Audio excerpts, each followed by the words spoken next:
Welcome to our Rolemaster Actual play session. Ain't No Place for a Hero is a campaign set in the world of Duyranaki, the continent of men. A gritty, cutthroat world where politics, sorcery, religion, and commerce are all intertwined and reign supreme. Treachery and murder both come cheap, and characters need to be both smart and ruthless to survive.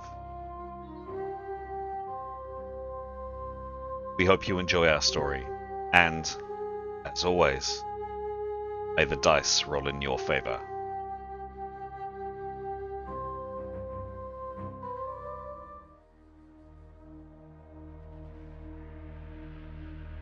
This is episode 169 of Ain't No Place for a Hero. The party have turned their attentions back to the secrets of darkened and have now set their course for a city long dead, where something ancient is said to endure beneath the ash.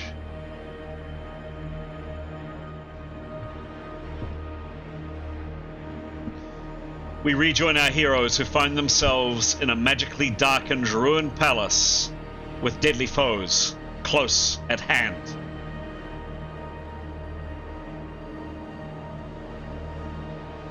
Hello, I'm Chris, alternatively known on this channel and in this game as GM Chance, and it is my great pleasure to welcome you to our story this evening. The story that we're telling is called Ain't No Place for a Hero. Its title is up on screen for those of you watching. What is it? It's a tabletop role-playing game, and we use an old system, a system by the name of Rolemaster, which goes all the way back to the 1980s to play this game. Here are the characters. We've got 8 of them. It's a very, very large party. 8 characters that are in play, well, kind of in play for this evening's session.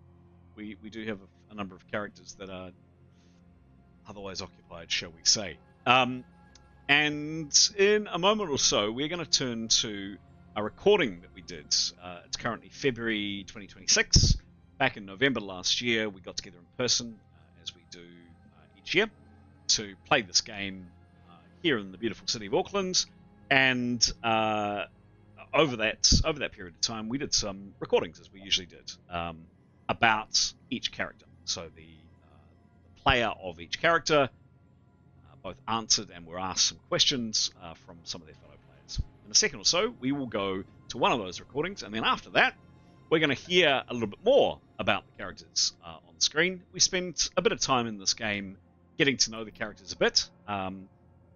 We think that it just makes for a richer, more interesting story, and it helps the players kind of get their heads around their characters.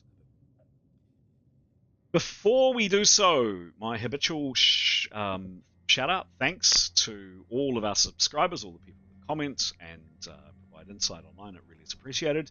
And we've got a few new subscribers of late. So, Yves Scholten, Hugo Marano, Lunny, Luca Maloney, Per Strina, Dwayne Moore, Tom Saul, and I love this one, Get Off My Lawn, absolute great name, Jared Morlock, Roberts Corey, Kareth Moonblade, Davian Hendershot, and this is an interesting one, Kit Son of the Moon.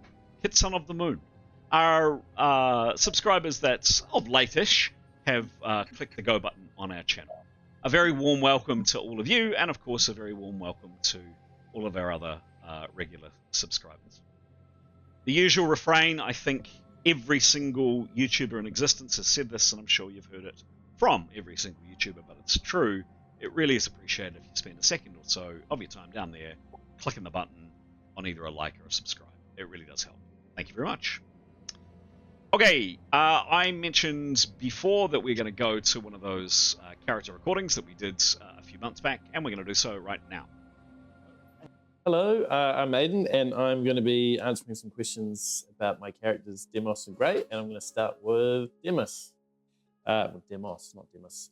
Sorry, Kiwi accent.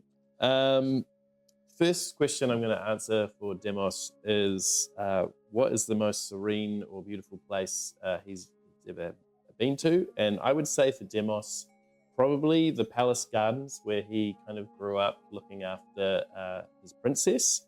I think they were really beautiful and quite elaborate, and I think he also probably felt quite safe there. Potentially could slightly let down his guard and maybe actually enjoy his time with the princess rather than just guarding her. So I think he has quite fond memories there and just, a sense of actual peace. And then the next question is, how does Demos feel between duty or freedom? I think it's a tough one because Demos was raised as a soldier. He's been looking after people since he was a child himself.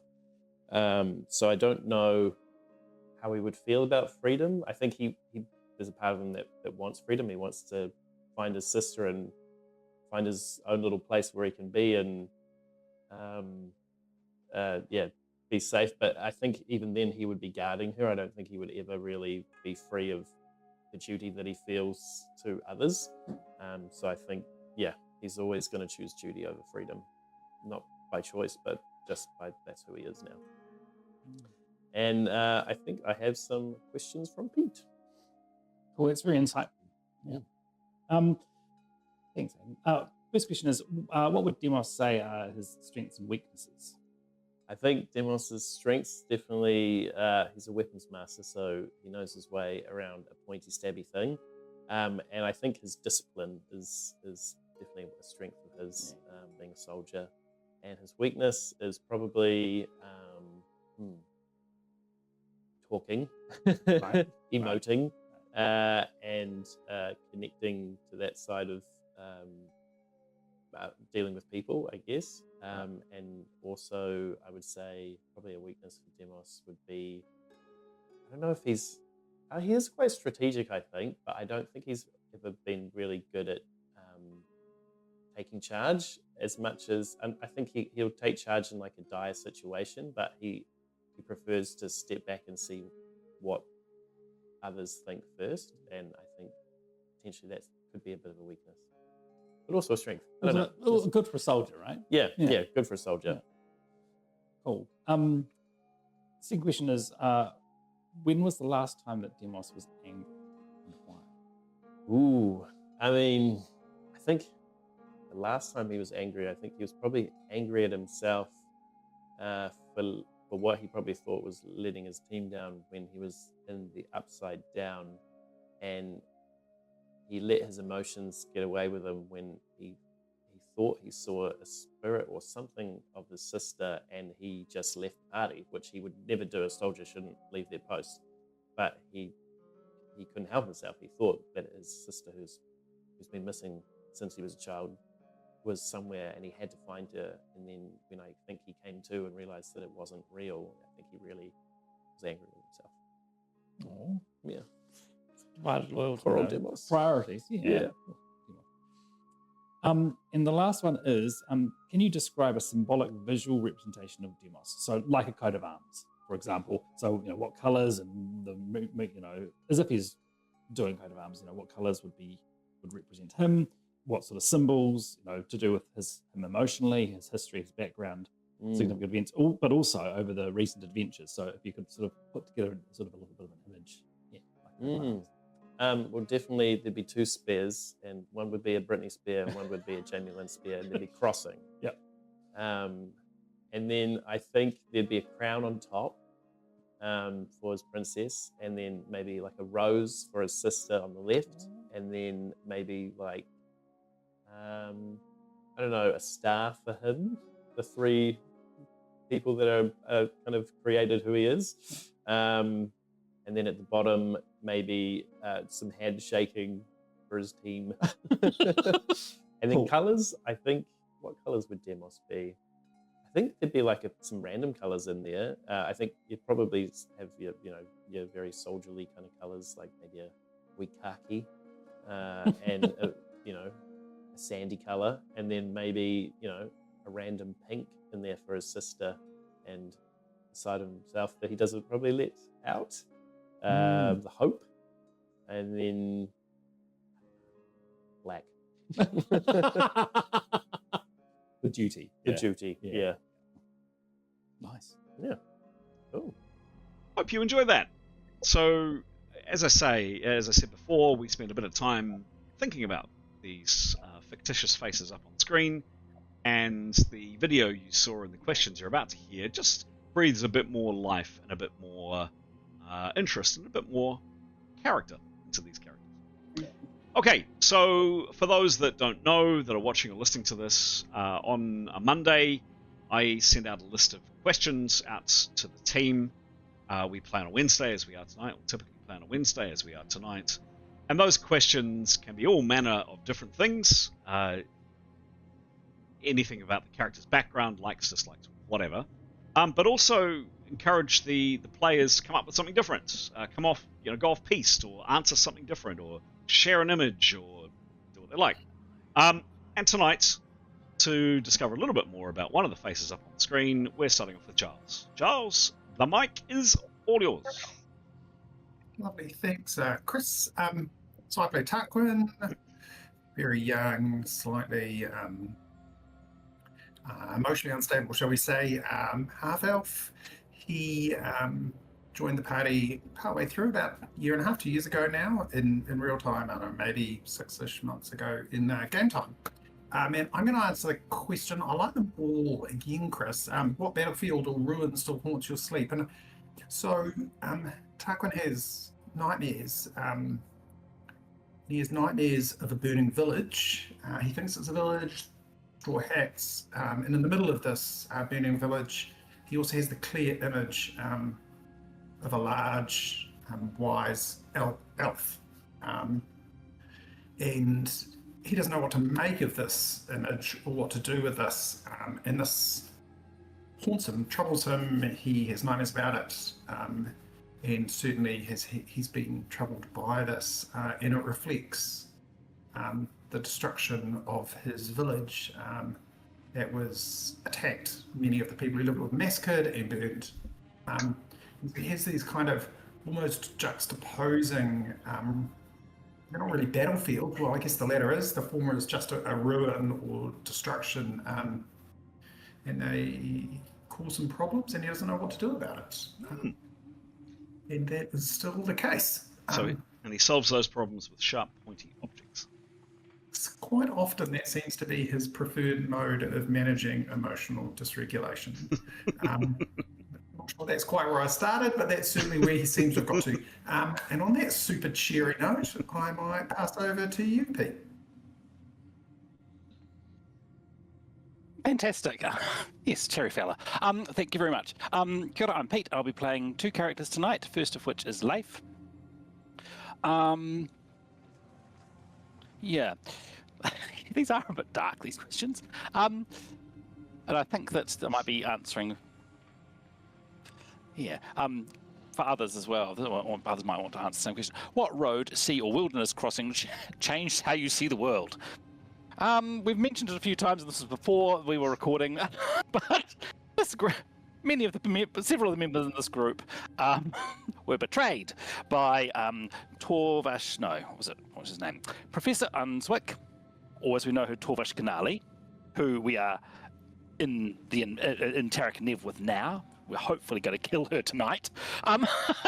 She was a professor in a research party that we were sort of bodyguards for, and we inadvertently sort of shared some information or visions we'd been having. We had no idea what the visions were. Just turns out that they were of her boss, Irini Chonta, going to Tarak Nev. And so that sort of made her question us and think, how can these guys know this stuff? So she drugged us and stuck us on a ship and sailed to the southern continent, because we had started up in the north where this Lord of Akana ruin was that she was wanting to investigate. We were tortured on that ship. And for Leif, whilst, he's actually quite an old character, but he's lived quite a sheltered life, I would say. He's been family-oriented and all that sort of thing. So for his years, he has not sort of had huge life experiences. but he does, but he does know there's cruelty in the world. But that one there opened his eyes to his capacity to really develop a good old hate for someone, I think. Even though that's not the way he would usually want to operate, but Torvash Kanali is someone he would like, he's not looking for revenge. He just thinks that she should be removed from the world as quickly as possible. But that's certainly, it's an uncomfortable, and he does not like feeling like that. He does not like having such strong emotions towards someone, because that's not, such strong negative emotions towards someone. That's not who he is. But the circumstances are right that we should hate her. The second character, and Leif at the moment is a bit unconscious, so we might not hear too much from him apart from him being a balloon. The character I will be sort of doing action with hopefully tonight is Mithan, and really nicely put. A question: what place feels heavy with untold stories and forgotten lives? Really nice way of putting a question. She just two places, obviously, and I think we keep coming back to these, I suppose, but definitely the places we visited in the in-between. There's obviously history there, and probably great sadness, especially with the Vault of the Righteous Wing. We believe that those winged people who were there, that building complex they created in the in-between has definitely gone evil. And I bet that's not who they were. I imagine that's not who they were, so something tragic might have happened to them. And the other place I'd find it is heavy with sort of with memories and emotion is the place we're in now, Taraknev. It's obviously something terrible has happened in a different reality for a start, but there's just awful things have happened here. And perhaps the Nereti weren't the most cheerful of people, and we sort of encountered we got a flavour of their goddess, the one that shoots fireballs in the temple. But I think that she was at least not as, I don't know, as evil or as destructive. I mean, they were normal people that lived here, as the undead horde, the demon that's guarding this place from the undead War of Scarthus and the necromancy that has overtaken the city, or whatever has happened. So there's history in the city, and it's sort of sad because we've met our guides are of descent of these people, and they're just normal people that we have gotten close to and sort of like-ish, in our own fashion. But this is their history, and it's sad to see a fallen city. Anyway, arguably they were plotting to murder you as well on the way back if you nicked some stuff. Figure out, just as an aside. Oh, true. They didn't. Well, I think we got back on side with them, didn't we? Oh, you did. You did. Yeah, but still, if we were robbers, yeah, and well, sort of fair enough. I mean, if we're going to be grave robbers of their ancestral home, no one likes to see that. Who knows? We'll have to cross that bridge when we come to it. We'll see. But yeah, good point. Can we please hear from Alex? What a nice world this is. Oh, well, it's all up to God, isn't it? Or the gods. Keros. Hello. Hello. This is Keros. And most importantly, this is Victory. Most valuable player, who never dies. She has 9,000 lives. Doesn't she, GM? No comment. Lots of great questions. I'm actually going to answer a question about like a thing that happened. So, wow. Hold on to your hat. Wow. I know. First time for everything. Yeah. Wow. Have you been taking notes, perhaps, in a notebook? Yeah, but this happened a long time ago. But, wow. What village or community did you grow unexpectedly attached to? And can't remember where it was, but when we received our personal assistants as gifts, did we? Okay. I think we won a game. Is it Eli? And then we got mansions and slaves. But obviously, Keros was very uncomfortable with that, so sort of renamed them unofficially personal assistants. Kind of the whole thing is when the cleaner comes around, you clean the house first, because you don't want somebody cleaning your house because it feels gross and.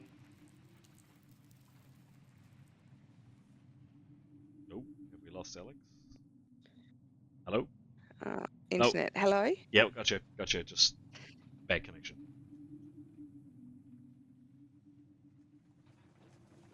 Hello?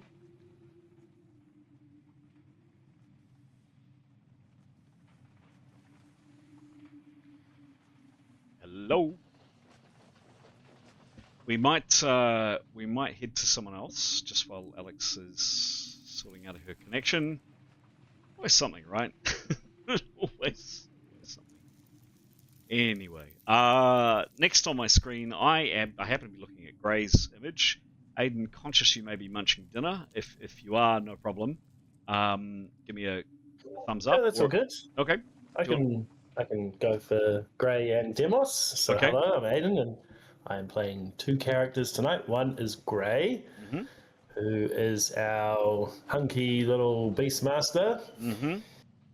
For Gray, I'm going to answer the question, what battlefield or ruin still haunts your sleep? And for Gray, it's a surprising one. It's actually a battle that happened at Ningwen's house that he remembers all the time. It's quite horrible. It's mostly horrible because he doesn't really know what happened in the end of it. Mm-hmm. All he knows is that he was doing really well because there was lots of monkeys and he was able to use his powers to control them, and then all of a sudden one of them just attacked him, and then everything went black, and then he woke up the next day. But he's always something about it terrifies him. Mm-hmm. It feels ominous, and it feels like something changed in his future. There you go. Interesting. That's Gray's one. Mm-hmm. Lovely. And Thank you. I'm going to answer the same question for Demos, who is the other handsome spearman. For Demos, so what battlefield or ruin still haunts Demos's dreams? And I would say the ruins of the in-between still haunt Demos, and they always probably will, because one, he thought he might have found his sister. There was some kind of apparition or something, and he basically lost his mind, trying to chase after it, trying to find her. He was desperate. He thought maybe somehow she'd got lost there too, and then he almost lost his beautiful legs, and that was another trauma on top of that. It was horrific. So yeah, that or he has terrible nightmares of that place constantly.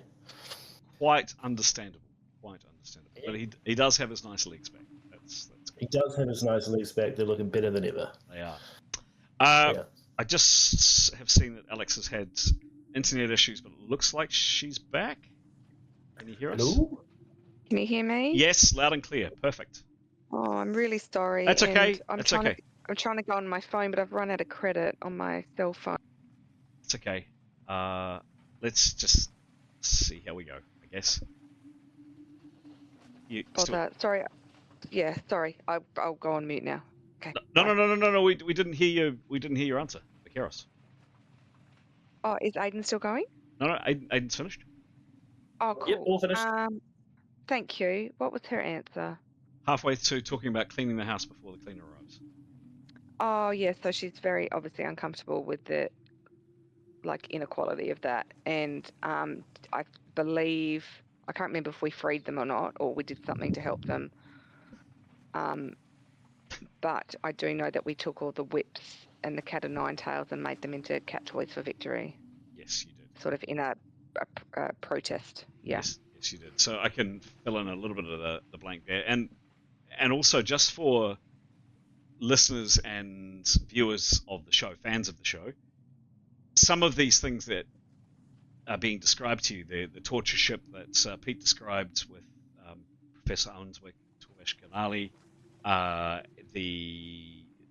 the trial of Ely, it was called, when this group were known as the champions of Ely, and indeed were given a mansion that had some tax owing on it, and a number of personal assistants, as you say, and a number of the other things that have been mentioned tonight happened before we switched on the camera. So we're up to 60 episodes or thereabouts when we clicked record on this game, so you can imagine a lot's happened beforehand. So some of that is recorded in both the video at the very start of this video series, and there's also a document if you go into every single episode, including this one. There'll be a link which will take you to a PDF which will tell you a bit more about some of these things that happened. Okay, in terms of what happened to your personal assistants, interesting story there. Correct me if I'm wrong, but they were with you, of course, when you went up the Oracle, the Tower of Python, and you were either rightly or wrongly accused of assassination of that religious figure, and you don't know what happened to your personal assistants after that. They were associated with religious assassins, i.e. you, so probably not good things. I think I'm right on that. We might get our scribe Pete when he does the recap if he can remember better. We have one last player to hear from. We have been waiting with bated breath. Graham, the mic is all yours. 2 characters, as usual. First of whom is Neathanol, scrambling around on the floor, as always. If your companions learned your darkest secret, would they still follow you? I'm not sure they follow her now, but they're not following her right now. But if her companions did learn of her darkest secret, I don't think they'd be impressed, no. Which is why she would not let it out. So I think they probably would feel altogether uncomfortable, most of them, I would say. The second character I'm playing is Etienne. Mm-hmm.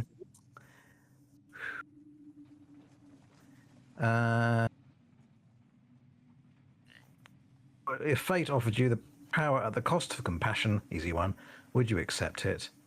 No. Because that's pretty much everything, part of what he holds dear and what is his kind of deity stands for. And so he wouldn't consider it fate being offered. Wouldn't be offering power. Someone would be offering power. But no, he would be resolute in the face of that, I think. Excellent. Well met, one and all. Thank you, Graham. Well met. That's the team. Those are the characters. Were grayed out before. They're now in colour, and you can see their names underneath. Those are the characters that we've had described to you. Very good. So we will turn now to me very quickly, zipping through some the status of the characters, and please remind me, Pete, at the end of your update on where things were at from last session, that I've got 2 things to mention. Spells is one, and there's one other thing I'll mention as well. So zipping through these super fast. Grey Roughwind is on 74 hits out of his normal 125, so he's not feeling amazing. Unfortunately, his right hand is out of action. It's cold, it's dead. He almost thinks in his mind he doesn't even have a right hand. So he is operating with his left hand at a negative 20. The next is Leif. Leif is on 92 hits out of his normal 147. Leif, as mentioned, you referred to him as being a balloon, Pete, and we've used that phrase a few times, and perhaps some of our viewers and listeners might be a bit confused. Simply that means for easy transportation of a character who is incapacitated, this party has chosen on a number of occasions to cast a spell called Float on them, and guess what? The character floats. And that has happened to Leif, and we'll come to how long he's floating for in a second. Very curiously, as happened to Demos some days back, 2 or 3 days back, Leif and Demos was out for quite a while. Leif's heart is not beating, but he's breathing, and he's kind of cold and clammy to the touch, which is very strange. Moving on down my list, Keros. Keros is on 4 hits. She's on 41 hits out of her normal 41. Keros has some impositions on her, however. She was brought back from the dead, for those who may recall, and this obviously has been recorded. And unfortunately, coming back from the dead was a pretty harrowing process, and there were some side effects. Notably, Keros is slow. She moves at 37 foot around. Rather than walking, she kind of shuffles along. Secondly, she mumbles when she speaks or has kind of a slur. So whatever happened to damage some of her tendons in her face, and she can't speak clearly. And if certain situations call for it, there may be a communications check required. She's been horribly burnt, and as part of that, probably nerve damage. If she takes damage, any damage, there is a chance that she may fall unconscious. It could be 1 hit point, only 1 hit point, but she can still go down. It's only happened once so far in the game, largely because the GM and the player forgot all about that effect for several episodes, but have dutifully remembered it. And rather unfortunately, most recently, several sessions ago, Keros was attacked by some hideous thing, kind of half a shade, hard to see, that scratched her, tore at her leg very badly, and she has very, very painful leg. -50 to everything she does, every spell she casts, everything. She has -50 on. It's a bad injury. It's not, in Rolemaster terms, it's actually considered a medium injury. 51 and above is considered a severe injury, but it's certainly not great. She is on full hits, however. Neathanol, pass. Mithan, 145 out of 179 hits. Mithan is on -12 due to straining a muscle, trying to pull off some jewelry off a magnet. Demos is on 124 out of his normal 132 hits. He is actually feeling pretty good, other than his arm. It is working. He's not on any penalty, but his right arm just does feel odd. Sometimes tingles, strangely, but it is working. Etienne is also in pretty good shape, relatively. He's on 129 hits out of his normal 136. Etienne, of course, also only has one hand. He lost his hand in the in-between, and he has a shield permanently screwed into his left hand. And last but by no means least, Tarquin is on 55 out of his normal 59 hits. He is uninjured otherwise. That is it. Any questions on any of that, guys? Going once. Yep. Can I ask a general question, Chris, just to remind me, because I have a good feeling about tonight? Yep. If we roll a 66, that instantly kills someone on a crit, doesn't it? No, not necessarily. Not necessarily. So you'll recall Rolemaster crits are A crits, the least severe, down to E crits, the most severe. A 66 on an E crit will almost certainly kill somebody. Higher rolls on criticals, 95 or above, will typically be very, very bad for that person. But a 66, for some reason, the game designer has chosen as being particularly bad. May not kill the opponent, but it'll probably do something bad to them. Yep. Any other? Sorry, and so if you're at -15 for something, do you have to roll 66 or do you have to roll 81? The one thing that a penalty does not affect is your criticals. So if you roll a critical, it's unaffected by any penalty. It's just simply the way that you swing your weapon. So the penalties, which we've just read out, -50 to Keros, -12 to Mithan, the only two actually that have penalties, those affect them casting a spell, fighting with melee weapons, ducking, dodging, weaving, making a maneuver, trying to pick a lock, whatever. But on a critical, no. Cool, got it. Any other questions, folks? Nope, very good. Thank you. Pete, over to you. I've got a slightly truncated map. I'm not going to reveal huge amounts of the map, largely because it's black for quite a bit of it. Indeed. I wonder how that happened. Yes. So there's a really good question about negatives and crits. I've never thought to ask that or make that clear or whatever. Yeah, really good question. Cool, thank you. I couldn't. My notes were a lot more sparse back when we were going to the Oracle of Python, so I have not noted down where our PAs were. That's all right. No worries. So, all good. Apologies for that. Righto. So last session we are in the in Taraknev. We'd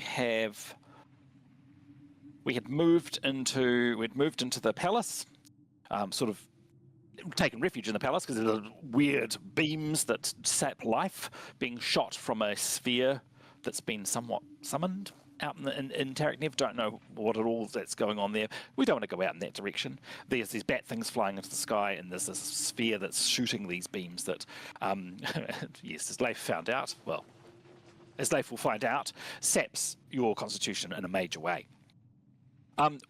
Yeah, we'd made our way in here. We were aware that there's TPP people in here somewhere, our sort of nemesis, the people we're here basically to kill. We snuck through to the dining hall, and just at the beginning of our last session, we'd heard footsteps coming, and most of us had gotten out of sight. Last session, people, throughout this time, we kept hearing smashing at the back of the room. Some sort of creature, some sort of monster, breaking its way through a wall in the back, breaking its way through the doors in the back that Nathan perhaps had told us about from the storerooms and kitchen. Don't know quite its distance, but smashing from the back there, not sounding good.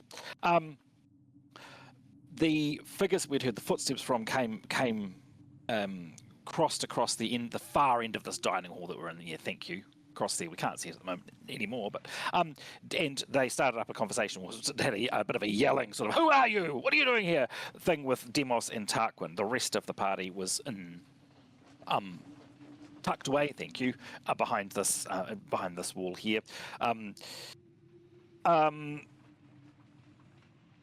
We also know that our special friend Varna, who used to be on their side, but I believe perhaps came over to us because she was just sick of being in this place, she had remained out in the main hallway. And as we'd moved into our hiding place, we'd noticed one of what we're calling the screamers. They make this terrible, terrible noise and are very hard to see and sap your strength as well as slash at you with their claws. So throughout this session, we heard that she was sort of got by one of those. She was severely attacked by one of those. The one that we'd seen, we believe. Then I believe after a few more shouting sort of conversations of, tell us who you are and that sort of a thing. I don't know that there was sort of anyone established anything particularly between Demos and Tarquin shouting at the TPP people. Tarquin did a really cool spell, and as you can see on screen, cast blackness. So this is a blackness that we've established only magical light works in. So if you've got, or magical vision, I believe that's correct. Correct. Yep. Yep. So mundane light will not work in it. And so that did a really good job of blocking off their way into this room, basically, into the dining room. Tarquin then cast night vision on himself and moved up a bit with his bow ready and took some shots at them. So they got their answer. They can assume that we're now foes. It's at this time about then. Yeah, there's some of the people that he was shooting at. He had seen.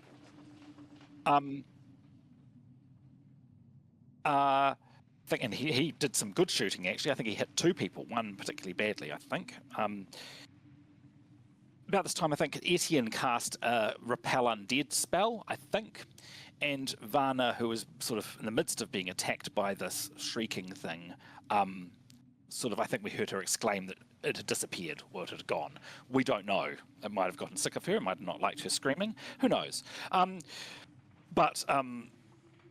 Yeah, we're hoping that saw it off, but we cannot know.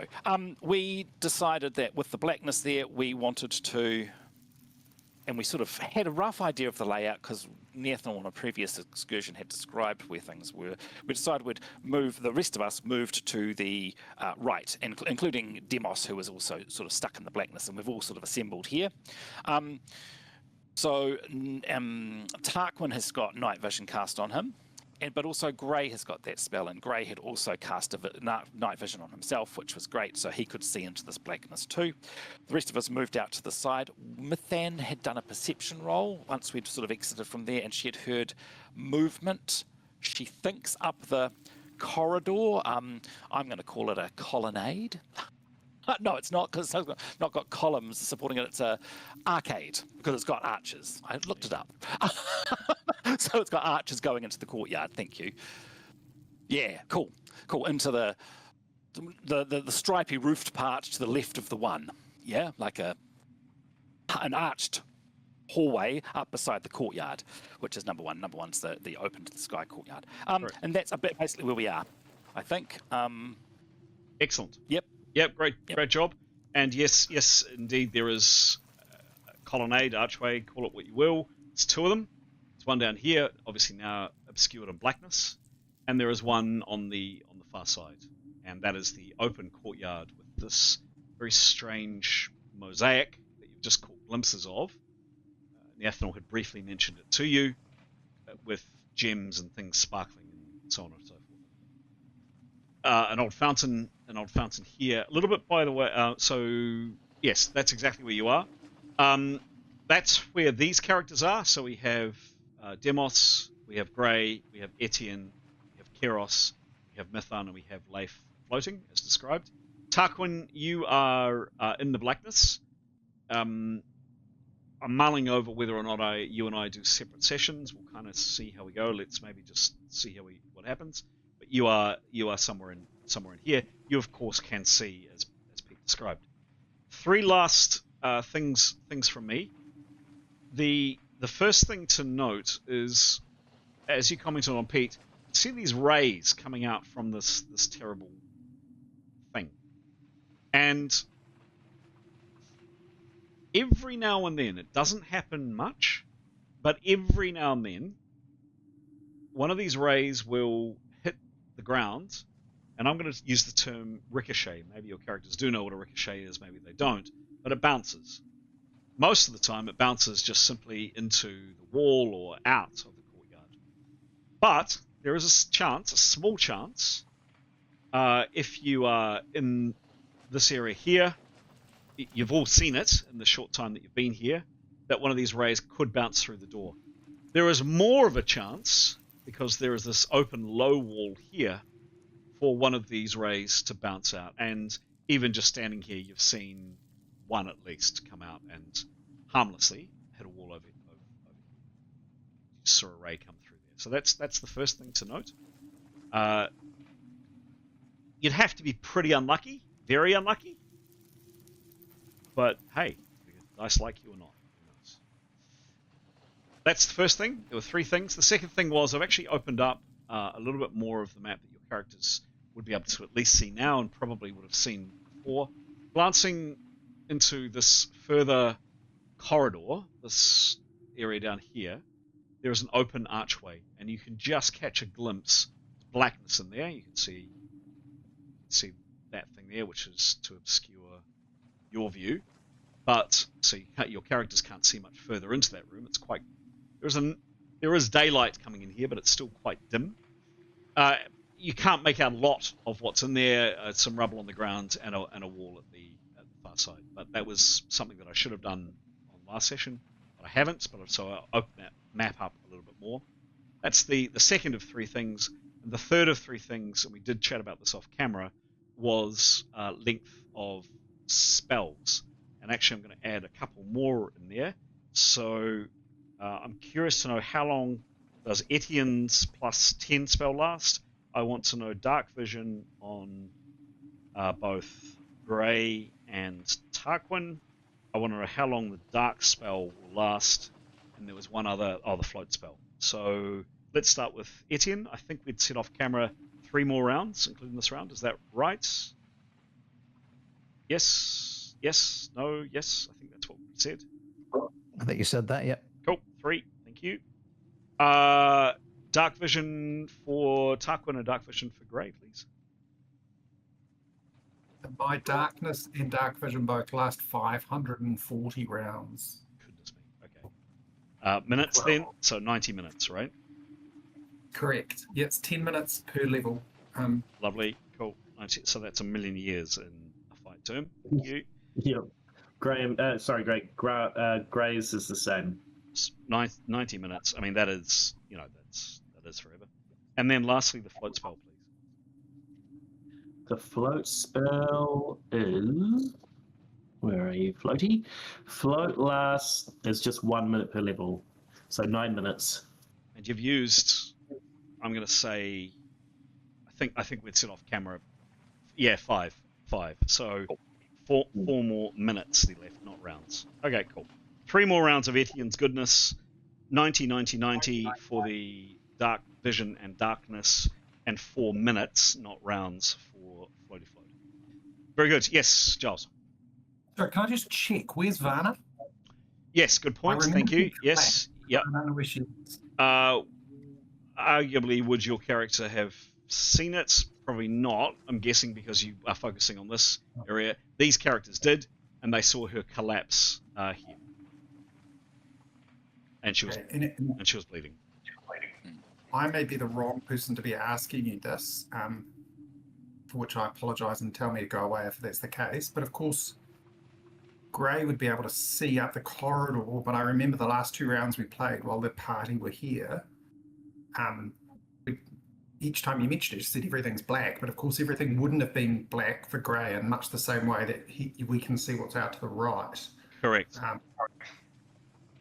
And I just wonder if Gray would have seen anything up the corridor. And I appreciate Aiden should probably be asking, sorry, Aiden. I'm just wondering. Yep. So we will come on to that in Gray's turn. I mean, the way we kind of ended it last round was moving out into this area. I don't think there were perception. Mythin did do a perception roll. That's right. I don't think Gray did. But yes, you're correct. Gray, of course, has the same vision as you. Pete. Gray did do a perception roll, but that wasn't to see TPP. It was to see eyes, floaty eyes. Right, but perception will take in more than just that. Maybe I should have given you some information. I had forgotten that you could see through the darkness. Pete. We sort of all... a lot goes on, and we all sort of forget, I guess. We do. I did forget to mention one thing. I don't know if it's important or not, and you probably were about to mention it anyway. The roaring from the back of the room seemed to get quieter. It did. It did get quieter. Yeah. You heard this actually. You heard this. Quite relatively loud. It sounds quite familiar.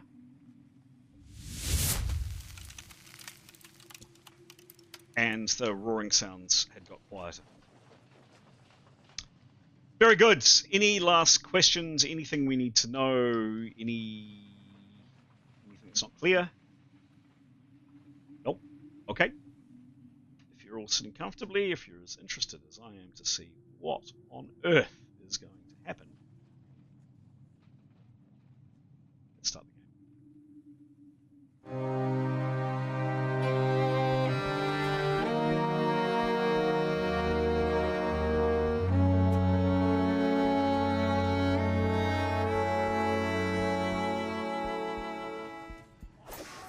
We are going into rounds. I'll keep the combat music down low. We are rolling initiative. Any changes to initiative that I should be aware of? Going once, going twice. Nope. Okay, we are off. We're into the game. You were mentioning roaring at the back or some horrible noise.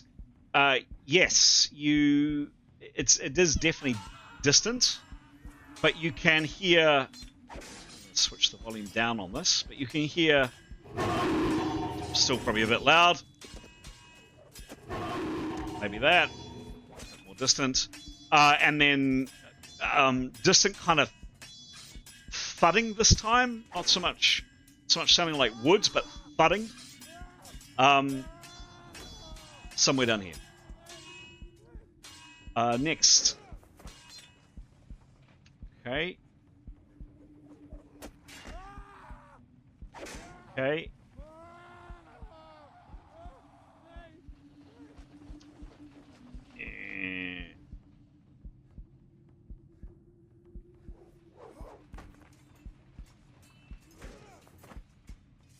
Further down in the same kind of direction, you all hear the following. Again, it's definitely further away from you. It certainly doesn't affect you.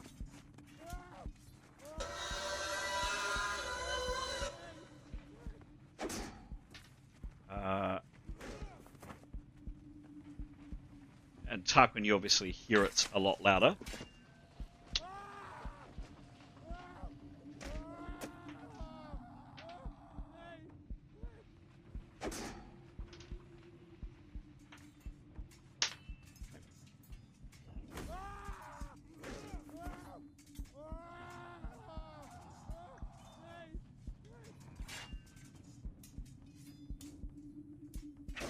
Okay. And then just a second.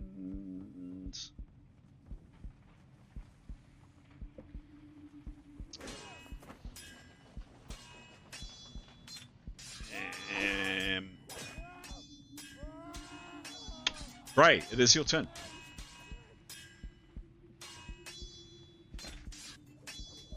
Okay. So, did Gray see anything of note? Yeah,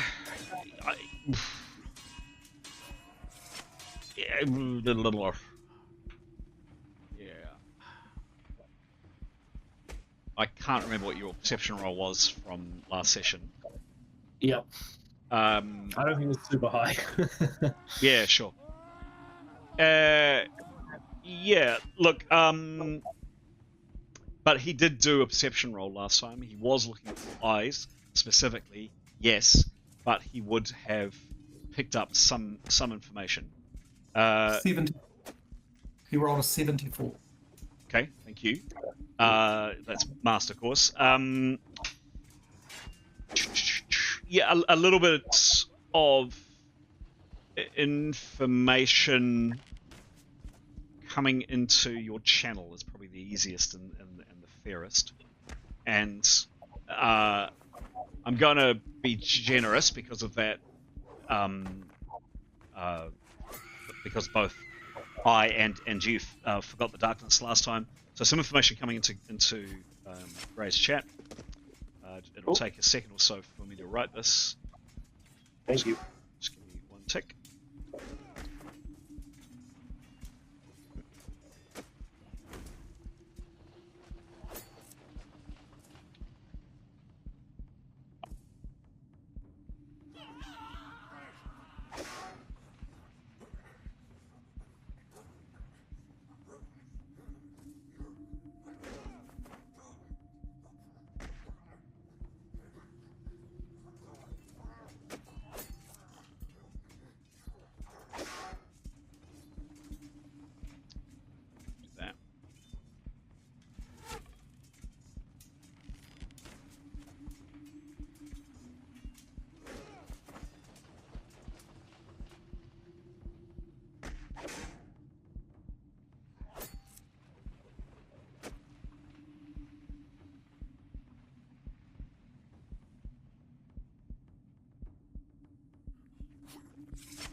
Just take me a second or so.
So both kind of some information both this round and last round.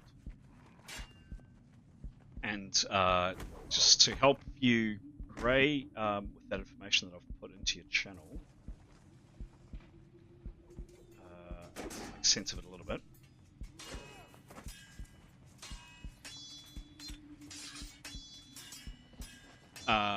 going back to that screen. I'm talking about down here, right? Yep. Okay. Yep. So the Cool. corridor, so down that way. Yeah. Cool. And gave you a bit of a freebie for this round as well. I'm still saying you've got 100% action. What do you do? Cool. Thanks. He would like to switch to because currently I don't remember saying that he'd changed to his crossbow, so he's currently holding his axe. I'd like to. Well, he'd like to change to his crossbow. Okay. So changing weapons is a 50. Sorry, 50. Thanks, Pete. 50. 50. Yep. Yep. But he'll change, but then he has to load it, so he'll also have to start loading it as well. How does he load it with just one hand? Ooh, great question. Great question. I would say he can't. He can't? Can he ask someone else to load it for him? And if you like, sure. He's not Keros. As a heads He's up, not Gray, allowed- Gray, as a heads up, you do need 2 hands to fire a crossbow. Oh, you do? Oh, okay. Well then, okay. So yeah, he probably won't be. Not the changing little, his crossbow. not the little. So not the little. These ones here, which are That's not what he's got. that is a legitimate historical bow, latching Yeah. crossbow. I've described it quite a bit. They do exist, and historical item. They can be fired one hand. The whole point is they're meant to be discreet, fired one hand. The bow that you've got requires the tension on that string is quite formidable. You actually, we've never discussed it. You probably actually have a goat's foot to do it, which is a piece of metal that actually pulls back the lever. You absolutely do need 2 hands. I was just wondering. Yes. So This is a very good point. So thank you. Okay, he's thought he'll go for it, but then he's like, oh yeah, my hand. I can't feel my hand. And I won't. So he instead, he's going to tell the people that around him that he's seen a blonde woman at the end of the hall run out of sight from here approximately- across here. Yes.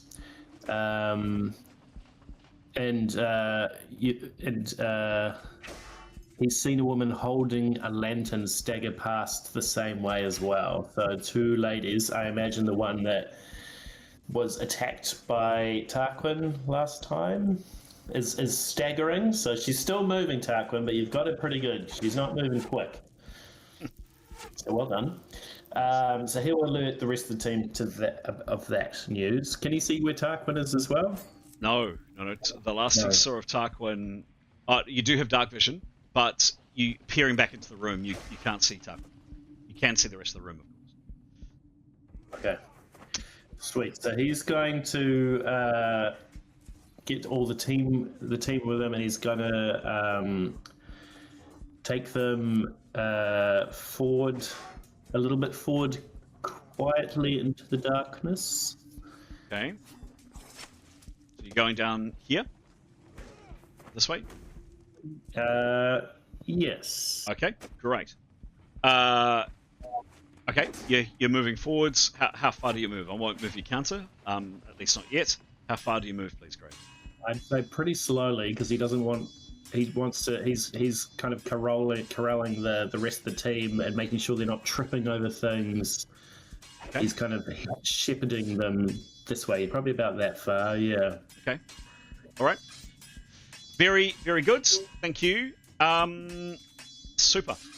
Deal with things at the end of the round. Thank you, Gray. That's your turn. Cool.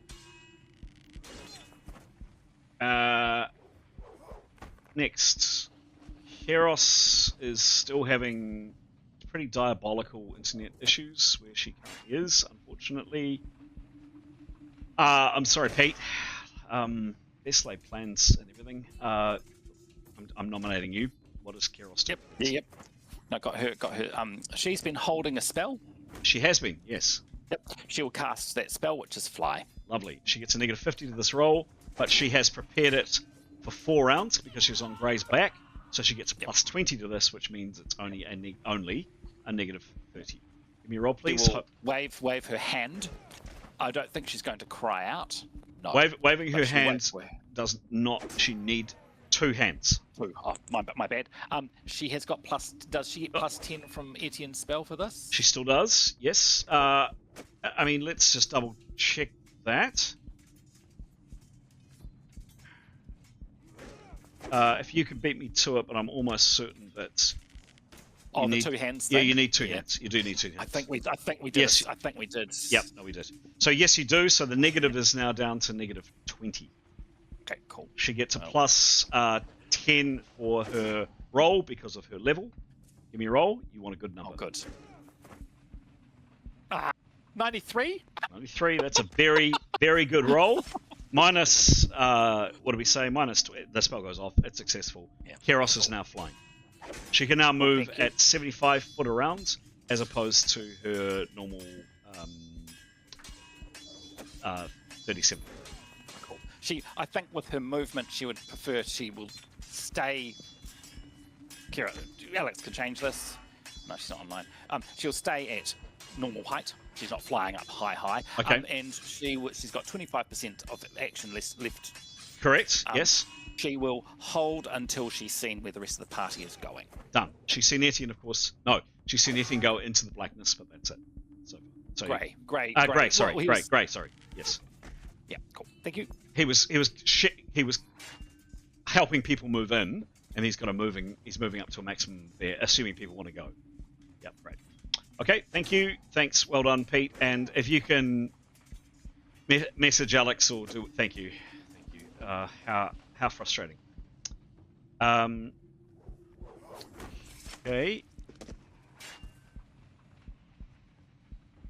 Again, GMs are going to do this. One sec. Whoops.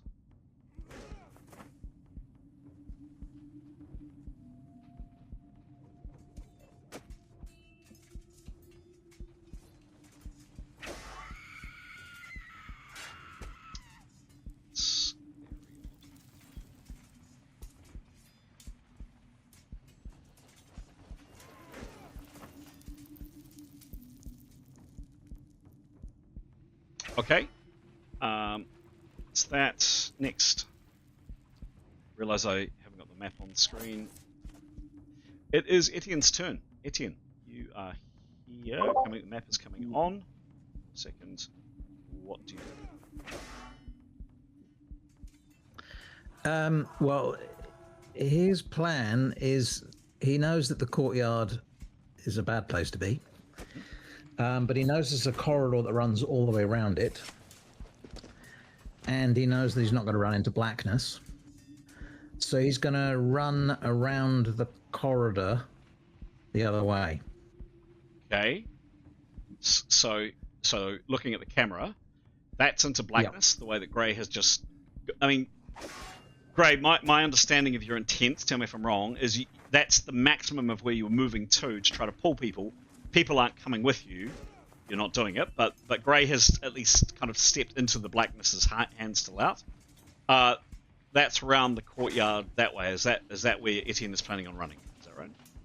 Yeah, I think he'd say he'd indicate to Grey, go, and then he'd say, rest, run, and he'll start running to lead the way. And actually, what the hell? Does it take time to run a leadership role? 10 seconds. Sorry, 10 seconds. 1 second. So 10%. Okay, so the same. I don't want to waste any time, basically, but okay. I mean, if it's going to impede his movement, he won't. It will. All right, he's going to run then. Cool. Great. So how far can he run and around? Well, his movement rate is 70 feet. Yep. He's got a sword in his hand drawn already. Yes. So he wants to clear He's interested in clearing the distance where a laser might fire in Got it. rather quickly. So that's 140. Whoops. Hang on. Let me just do.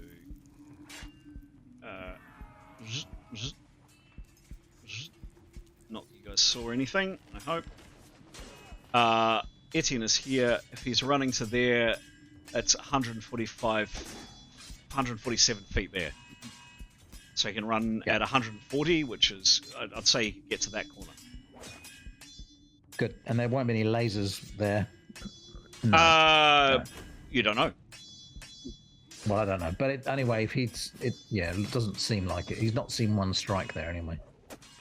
So if he can just get round the corner, that'd be great, and see what's there. Sure. Cool. So he gets to there, and technically he's not. He's actually, as he runs 140, that was 147, so he's about 10 foot off the corner. He'll have to look around the corner next round, but he's there. That's Etienne. Perfect. That's his action. Okay. Jimmy's going to do the camera again.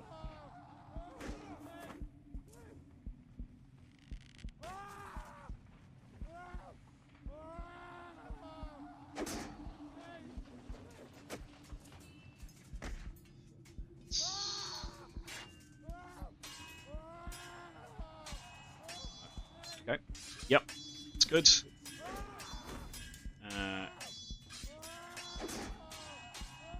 Back. We're going to do top down for you guys for a little bit, because that might be a little bit easier. Oops. There we go. Coming back. Camera going on now. Next is Tarquin. So Tarquin, no, we're not going to do camera. We are going to do. Oops. This person top.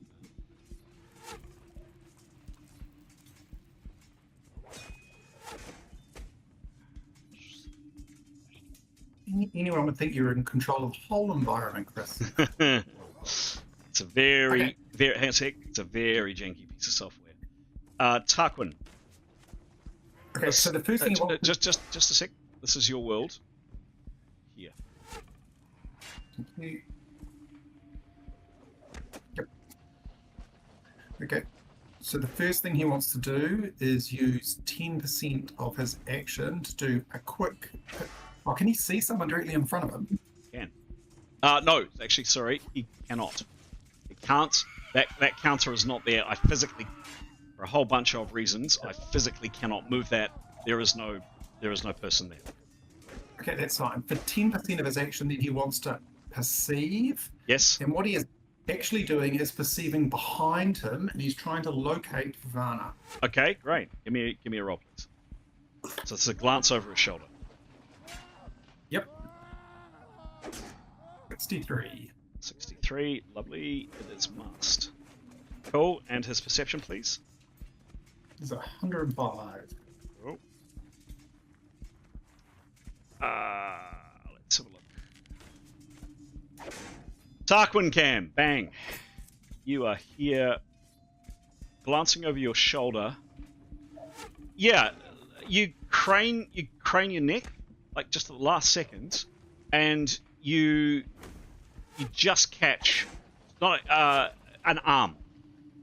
Wasn't there when you came in. There's somebody lying there at least. Now, realistically, do you know what's happened to your party behind you when you were intent on sniping in this direction? I personally don't think you would be aware of your friends, but I may be wrong on that.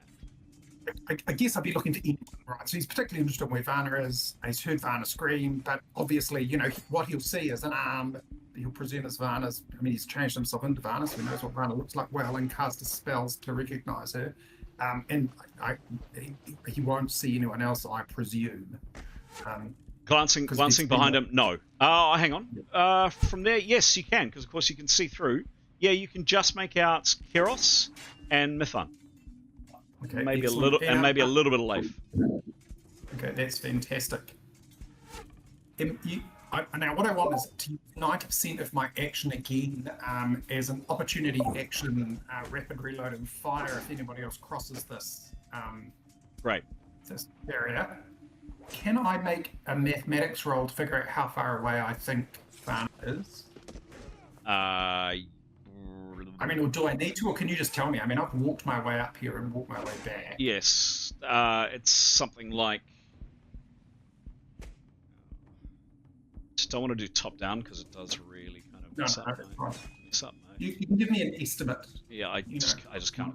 Hang on. Yes, I can actually. The 300 foot, the dining Yeah. room's length. Yep. Correct. The dining room is 300. So Etienne, you're sorry, Tarquin, you're kind of close at that end. Maybe 250 foot, something like that. Maybe something in that realm, perhaps. Okay, I'm just under 100 feet away because there's no negative to my arrow firing, so it must be about Correct. 200 feet. That's very useful to know. Okay, thank you.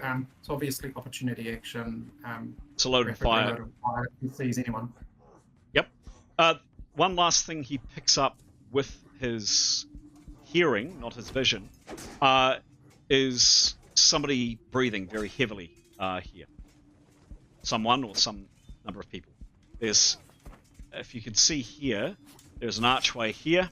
There's an archway here that, as described, that figure doesn't exist, and there is a piece of wall in between. And someone behind that wall, Tarquin has heard. He can't. In 1 second, he kind of paused to listen and look. He's heard someone or some people breathing heavily. You're on mute, Giles. Thanks, Chris. Yep, He's waiting for 6 crit. That's what he's waiting for. Lovely. Cool. Great. I am going to do that. And do that. And put the darkness. Whoops. Put the darkness back where it belongs. There we go. Cool. Alright, next on my list is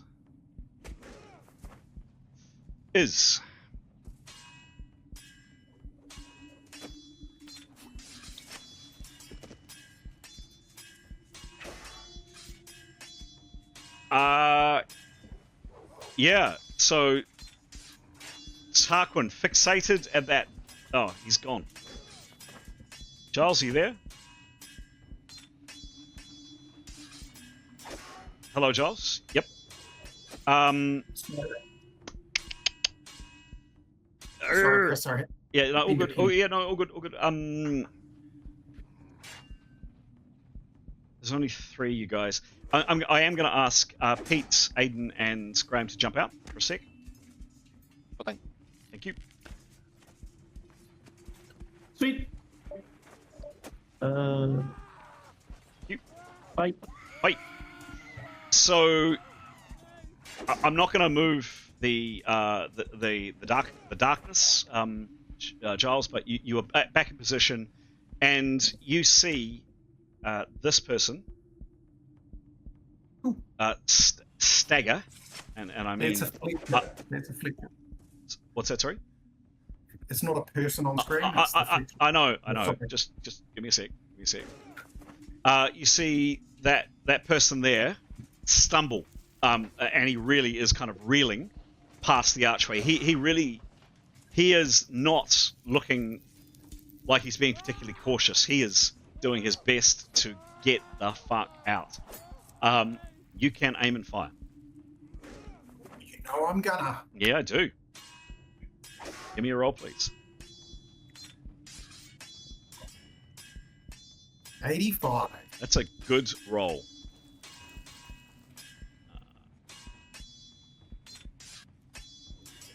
This 84 for short bow and 10 for inspirations. cool. Sorry, it was what for the short bow? So 85 for the short bow. Yep. No, yeah. And 10 for inspirations. 84 for the short bow. Got it. 85 for the roll. 10 for inspirations and minus 15 because it's a rapid reload and fire. Lovely, thank you. Love that. 15. Thank you. Hang on. Oops.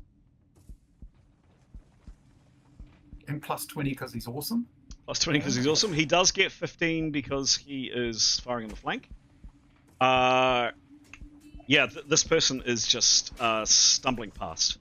Arms up, kind of flailing.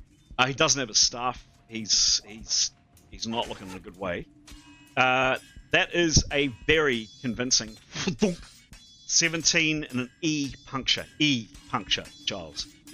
Roll the E critical, please, and make it a good one. Okay, give me 66. 66, 66, 66, 66. 79. 79 is a bad injury.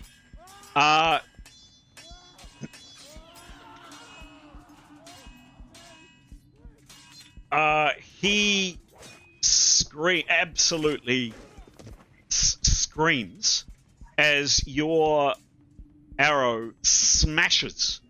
You can almost hear the crunch of the metal tip of this arrow smash into the forearm of his right arm.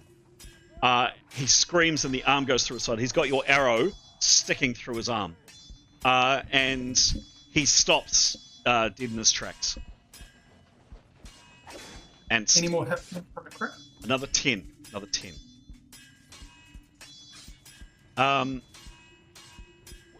Absolutely brutal shot. He's got your arrow, Tarquin, sticking out of his arm. That's 75. That's the remaining 90% of your action. That's it. You're done. Would you? I got 3 words. You got 3 words? Yeah. In Kisnell, he will say, "For you, my lord." Excellent. How loud? I think. He's gonna whisper it. Whisper it. Okay. Yep. Yeah. So, I don't think it would be loud enough for. I mean, if there's someone very close, maybe, but Okay. you wouldn't hear it at 100 feet. Okay. Cool. Thank you very much. Lovely. Can you go and get the others? And please, my request is, as per usual, don't say a word about what happened. Thank you.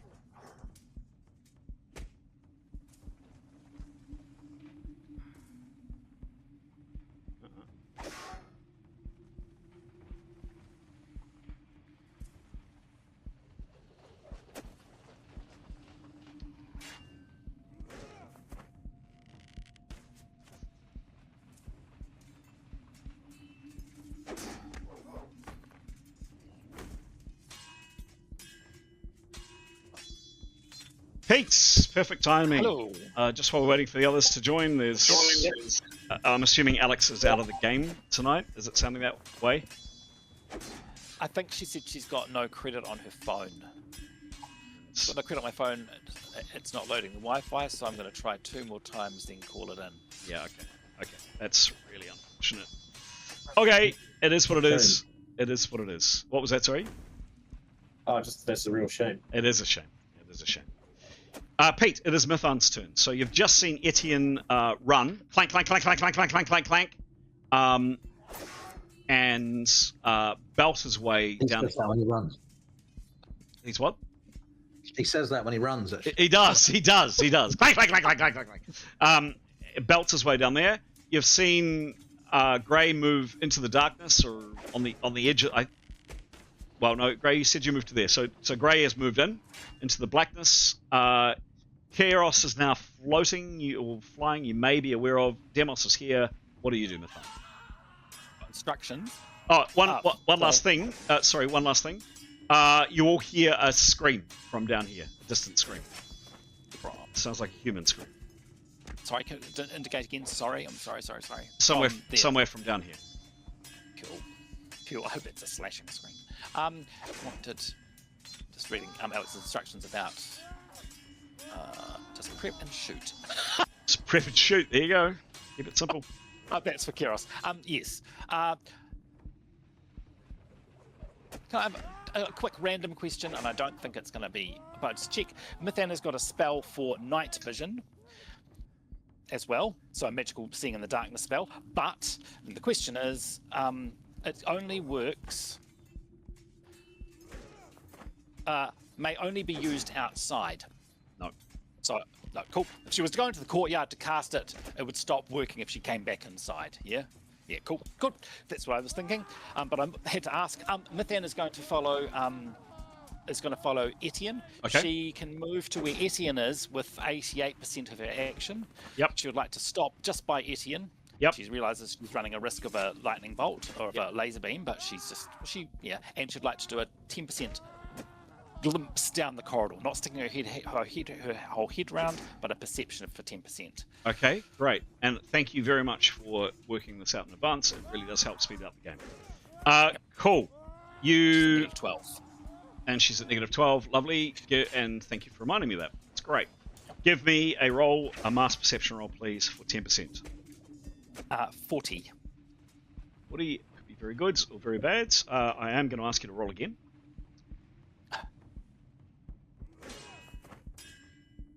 Followed by an 89.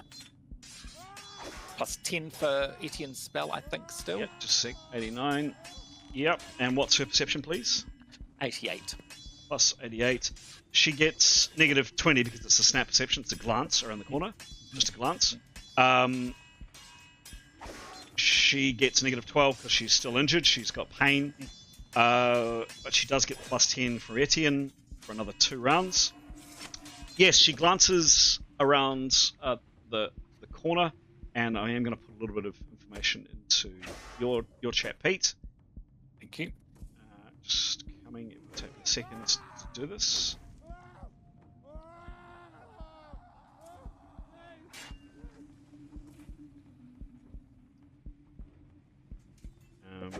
Goodness me.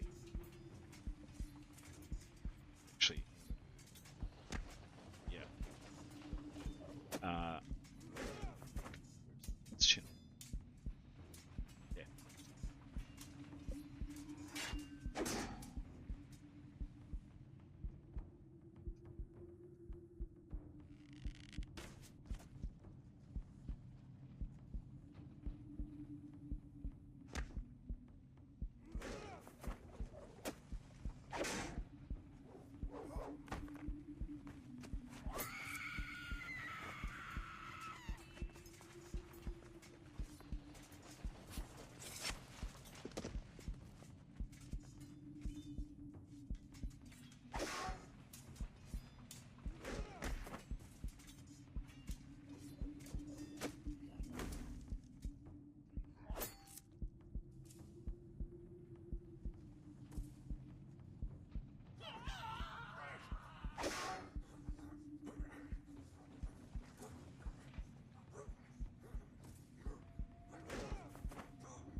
Okay.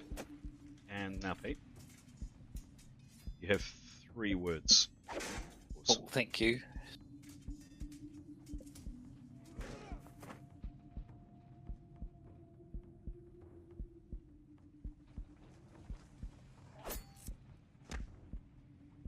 Cool, thank you.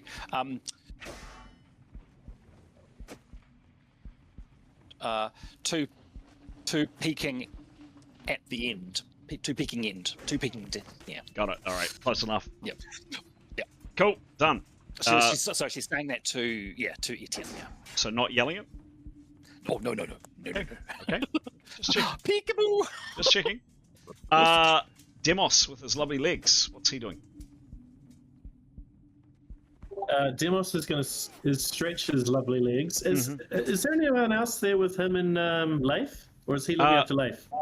Leif was attached to M.E.R.P, I believe. Thank you. Yes, my bad. Sorry. Yep. I'm taking him away. She's taking him. Yep. I'm not going to move the counter. But Leif is with M.E.R.P. Okay, So chicken. Keros is still here. You glance over your shoulder. You've just seen Grey go into the darkness, and you're here. What are you doing? Well, I've just come to find out that reading Demos' character sheet that he is very afraid of the dark. So he's not going into the dark. He is going to look at Keros and be like, "Let's get out of here," and he's going to chase after Etienne as quickly and quietly as he can. Right. So, how far can he move and around, please? He can move. Let me see. Where are you, Etienne? Sorry. He can get. Sorry, this PDF is either not moving or moving completely the other way. 65 foot. So 130. He is slightly behind these guys who can move 140. So he is call it here. Yep. That's an approximate. And then, lastly, no, maybe not lastly. Keros did have a holding action. What does she do? She can move 25% of 75, which is 19 foot. Lovely. Yep. She is flying. Yep. Can you just tell me if, in her judgment, this will work? She's not going to make it in one round. She is aware of the laser beams bouncing out of this corridor. Yeah. If she was to, as her flyingness, Yep. go to Superman pose, so lie horizontal, and she was to fly along the short wall into the courtyard, would she be protected from bouncing lasers? More protected. Yep. Cool. So she'd go skirt around that fountain in her next round as she's still moving 75%, sort of floating just above the ground. Got it. More protected, not entirely protected. Okay, understood. How far does she move, please? She moves 19 foot. 10 foot. The map's not, so we'll put her about there. We all know that she's down. That is the end of the round, except for one last thing.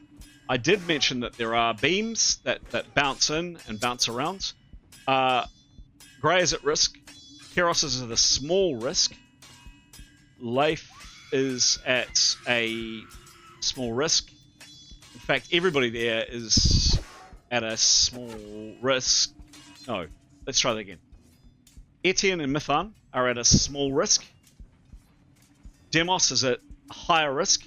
Keros is at a small risk because she is under that lip. Grey, you are also about the same risk as Demos, and Leif, of course, is with Mithan, about the same. So, for Mithan and Demos and Leif, there is a 1% chance. There is a 2% chance that a bolt just happens to ricochet out and hit you. Keros, there is a 1% chance, just pure dumb luck. Demos and Grey, there is a 5% chance where you are. 5 or under. I hope you guys feel lucky. I did give you a warning at the beginning of the game. Absolutely. Go ahead and roll. Please, yep. Each one of you roll. Tell me if you're in trouble.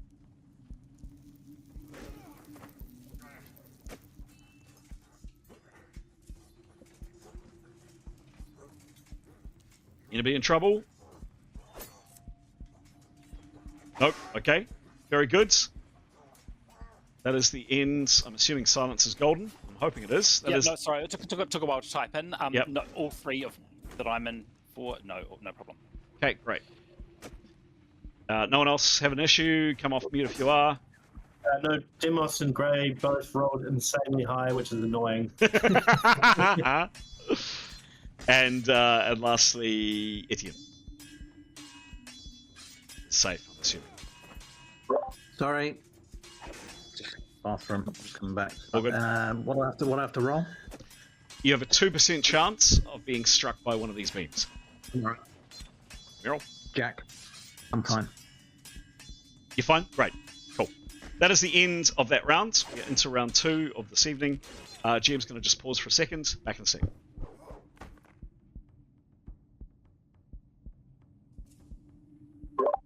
What do you reckon? Do you think they've got bows?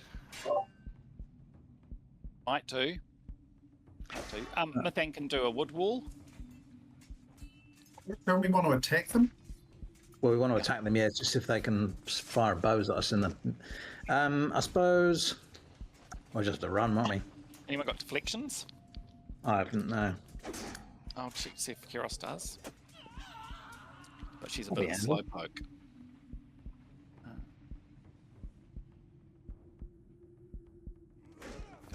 Going. Neville spear 10 spells. Good I shooting. suppose he could run forward with missile parry or something? Shield? He's got a shield? Yeah. Yeah.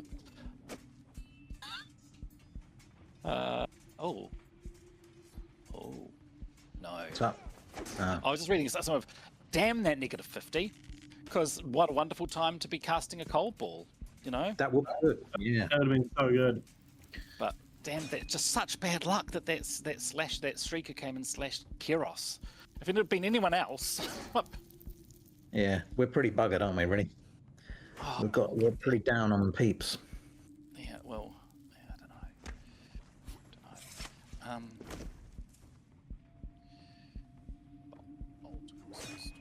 Yeah, no, So I suppose it's minus 40 with plus 10, of course, but then how much of that can she... She can wave her hands for 10, so it's minus 30. can't do her hands. Can't do her hands. Two Shout. hands. Shout. We want to shout. Let it all out. Wow. Why not? If it means casting a code ball, stuff it. Yeah. Plus 10 for base spells too. Yeah. Is it worth it? It's 100-foot range though. Or how far away are they? So they'll be, what, 300 foot? Because that was the length of the dining hall, right? Oh, bloody hell, we've got a lot of distance to cover. We might need to... Jim's back. might go through a doorway or something. We are 2. All right, rolling initiative. Any changes to initiative that I need to be aware of? I don't believe there is. Speak now or forever hold your peace. We are off.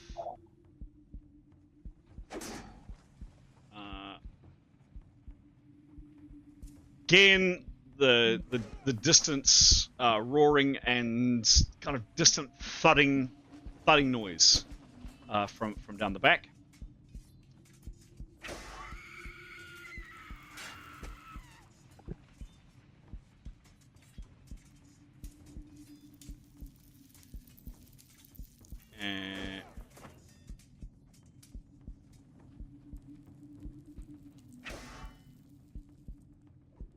Gray, remind me to give you some information when it comes to your turn, please.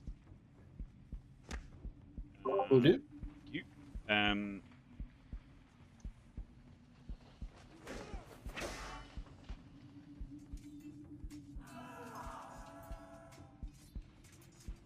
Okay.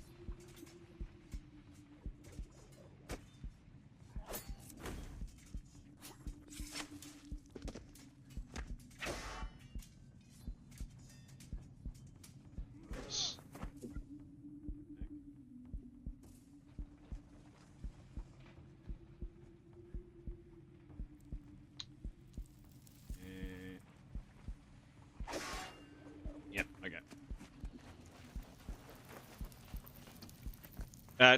Tarquin, for what it's worth, you hear a gasp of pain.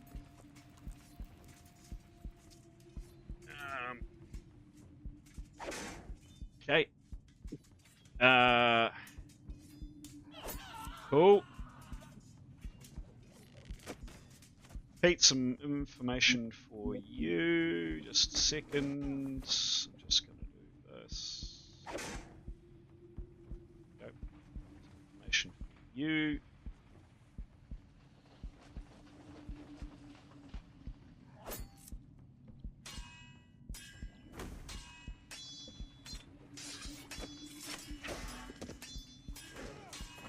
In your channel. Oh, thank you. Thank you very much.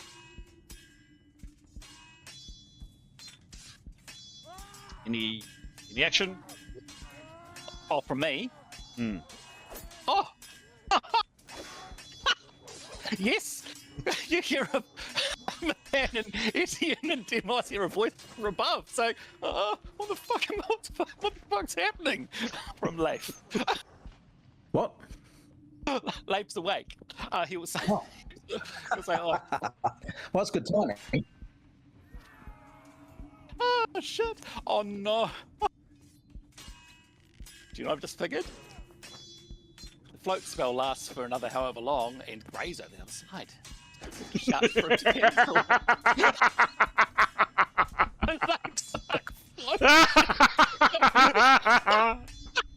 Well, is he going to miss our weapon? Oh, I love this game. I love it. Has he got a missile weapon? Leif. Yeah. Good luck Maybe. stringing a bow when you're floating Yeah. in the air. Yeah, no. And he'll say, I'm feeling like he'll sort of just basically groan somewhat and just say, what's happening? I feel like shit. That's what he'll do. If he's got action, he'll throw himself down his Mythan rope if he can. But I think no, he needs a round of, or at least one round of orientation. I think he does. Yeah, Absolutely. Yeah. I love this game. All right. Next. Gwei Wuffwind. I've got to stop doing that. You moved into the darkness. What do you do? Oh, and I said some information in your channel. Again, what's you guys see on screen? You can see that.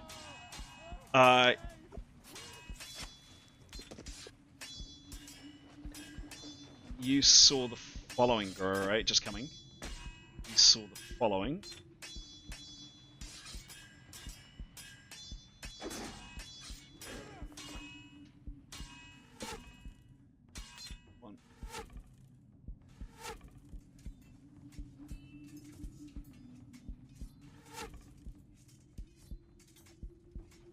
Oops.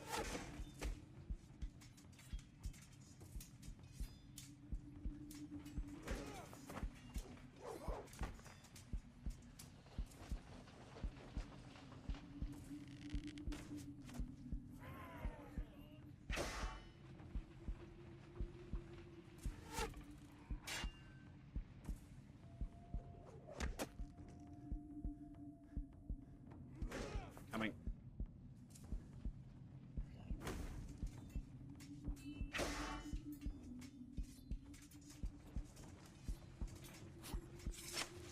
Okay, and go.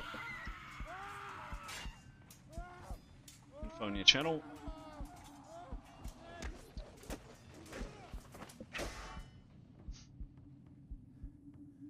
Thank you. Mm-hmm. Okay, so he can. So that's just at the end of that hallway that he can. Yeah. That he's in. Correct. And around this corner. Yeah. And You they're, mentioned- are they still in the dark? No, they've moved past. So they're not in the dark anymore. I don't know if you'd be able to tell. Yeah. I don't Oh, know. He's still gonna creep forward. He's gonna stalk hide, kind of creep forward. Okay. To get close. Yep. And if he gets close enough and can see that they're still in the dark and can't see, then he'll attack. But if he can tell that they're not in the dark anymore, he won't attack. Well, hang on. Distances here, it's approximately. I mean, they're way off. They're at least maybe not 300 foot, but they're at least 250 feet away from him. He can stalk half his normal movement rate because he's moving cautiously. Okay. Yep. That's what he'll do. His normal movement rate is. Where are you? Gray, your rate is 55. Actually, that's not that fast. Can he, instead of stalking, then can he just move, but move a bit quietly? Can he roll for moving quietly? That is a stalk maneuver. He can, you know, he can. If you wanted to slow it down, say 40, I would say he's being extra cautious. Yep, 40 would be great. But you know, it's not a stalk. People may still hear him, but he's doing his best to. Okay. Yeah. Okay. He'll do that. I've marked out 40 on the map, and I'll show you where it is, just so you're aware. Just zoom in. Oops, can't zoom in too much. Zoom in, kind of like, yeah, that's safe enough. Oh, sorry, I can't see. No, you can't see anything yet. You can see now, however. So, so he was kind of about there. He's now moved. He's now moved 40 foot down. So he's going down this corridor, which is definitely getting the occasional ping of this light, right? Okay. Yeah. Okay. As were the others. Less so. The most intense and the most risky is here, as described at the beginning of the game. Less so down here or here, but there is a small chance. Okay, very good. Cool. That is Gray's action.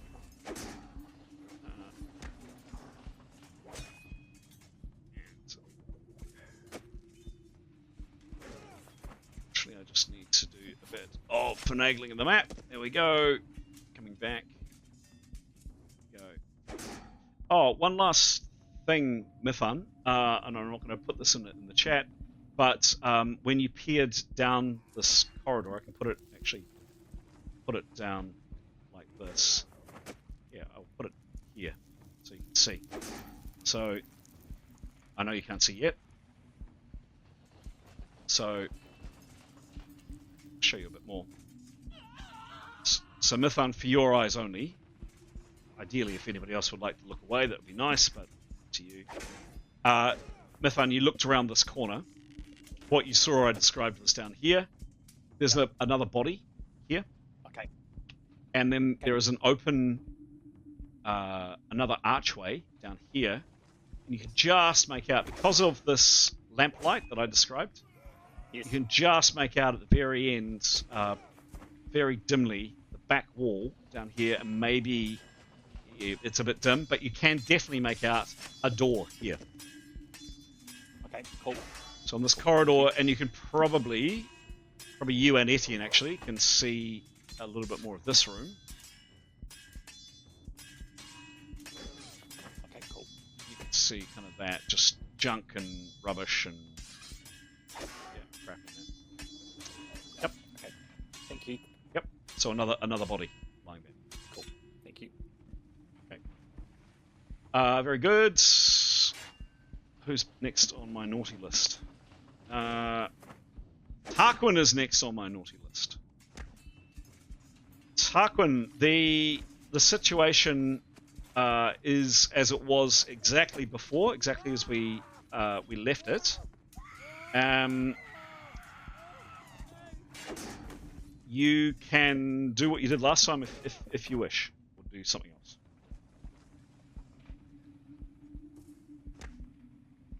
You are on mute. Sorry, yes, I'm gonna do what I did second first. Second fit, got it. Yep, cool. Give me a roll.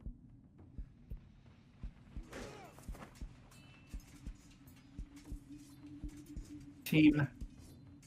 10 was the roll. Yep. You know, and then we've got what is it? Plus 10, plus 85. Yep. Minus 15. Minus 15, sure. There was one other plus. What was the other one? Plus $1 million for a stationary wobbling target, please. Yes.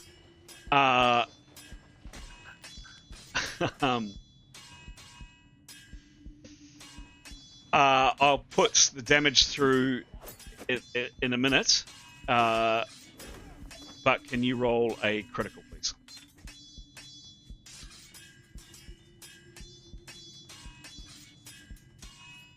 Ah, 28. Why can I hit Hayden's 99? Okay.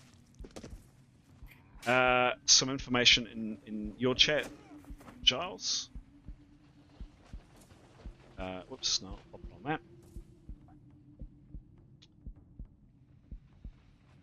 Take me 2 seconds. Coming into Tarquin.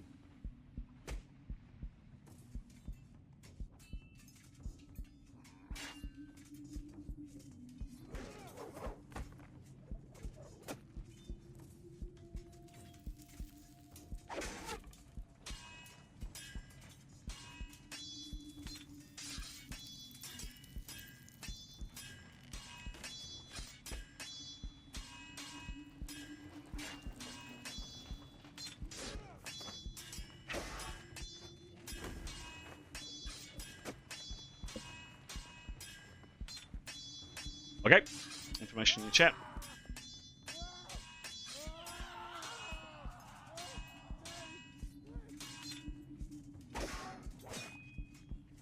Okay. What do you do?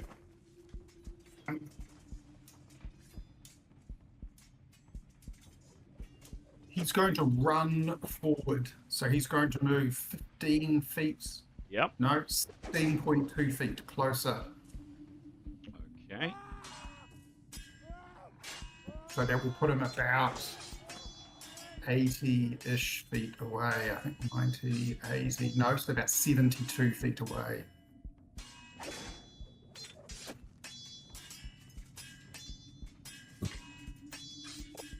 We're just going to guesstimate this, Giles, because it's just a bit too much of a faff. Otherwise, it's Tarquin there. He moves kind of there, It's kind of, and there. Yep. yeah, so it's directly, yeah, okay, that's fine. It's directly forward. It's as close as he can be. About there. Yep. Yep. Done. Thank you. Okay. Very good. Okay, and my little lovely ball of darkness goes down. Thank you. That's very good. And then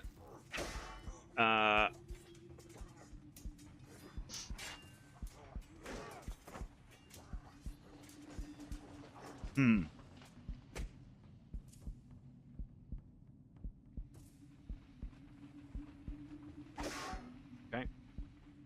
Etienne, you've just run up here. You've managed to avoid being hit by any of these horrific bolts. What do you do, please?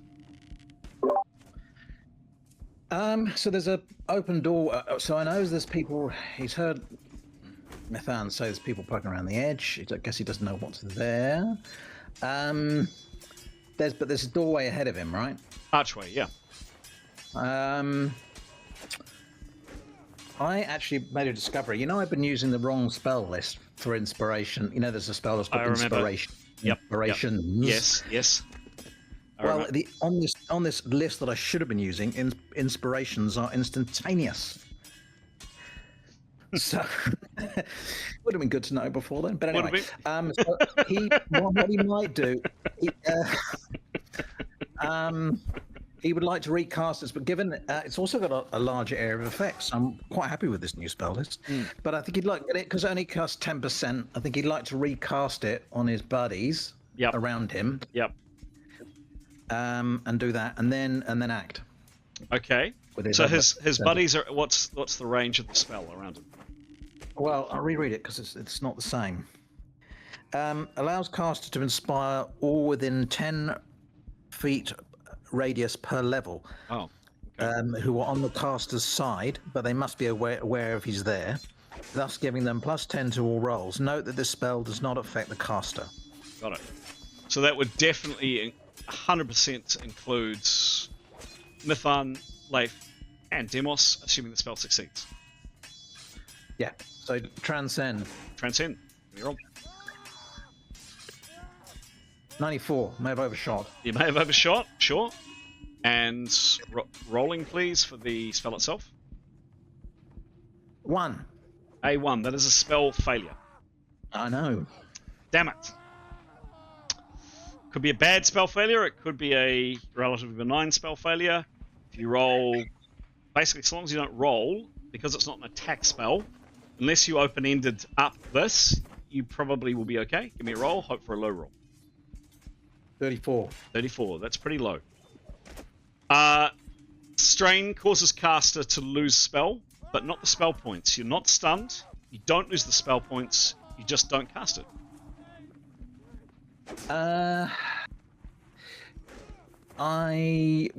Could I try again and then bolt for the opening? Didn't work. It's only a 10% action. Sure, you can try again. Okay. Transcend first. Yeah. 77. Success on the transcend and the spell. Only fails on a 1 or a 2.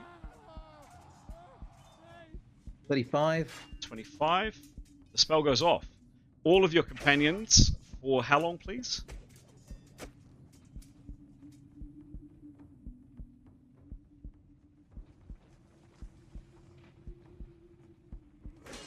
Hello?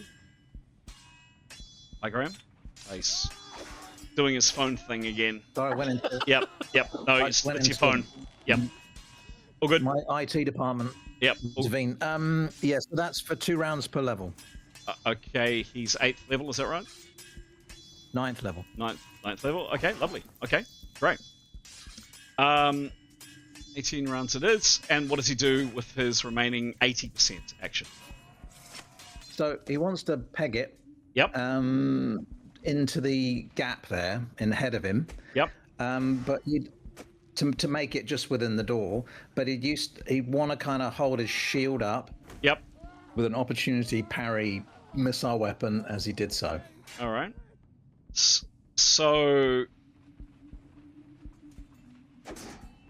distance is 50 foot, 48 foot. So how much is that of his? How much does he? By the time he gets there, how much does he have left to act? Well, as he runs over there, he is not affected, molested, attacked in any way, shape, or form. All right. Okay. Well, that's him done then. What percentage? So 50. He's running times 2, and he's done. He's already minus the 20%. He's already minus 50 minus divided by 114.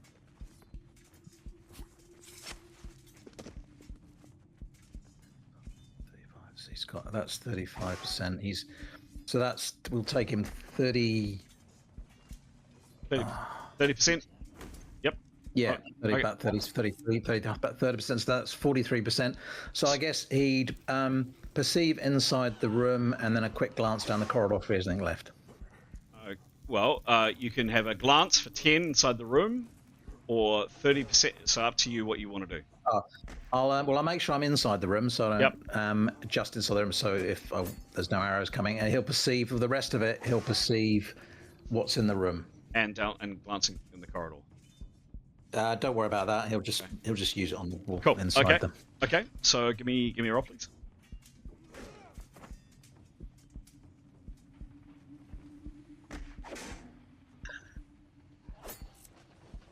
$33. 33. It could be very good or very bad. What's his perception? It's a really impressive 38. Look, he's peering through a full helmet. He's peering through tiny eye slits, breathing hard. He's, his adrenaline's up. He really doesn't see a lot. He can see, however, this. So, peering inside the room. That's the bigger wall. Describe it.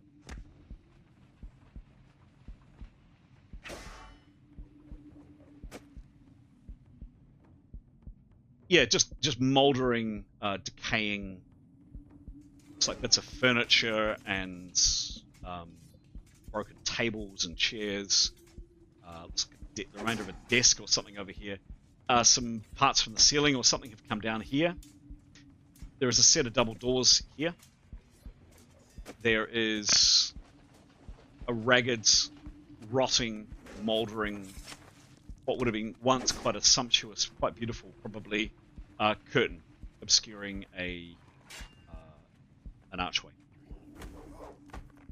But no people in fetching black leather. No people in fetching black leather. That's the main thing. That is the end of his turn. Others. Who is next on my naughty list?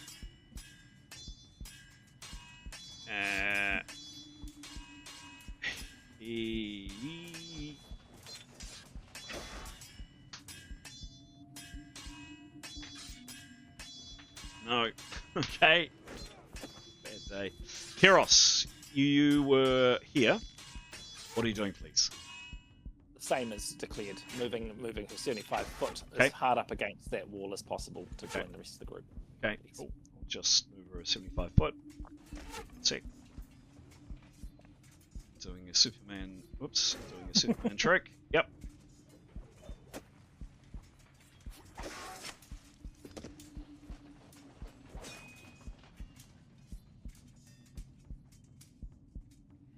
So just take me seconds to find.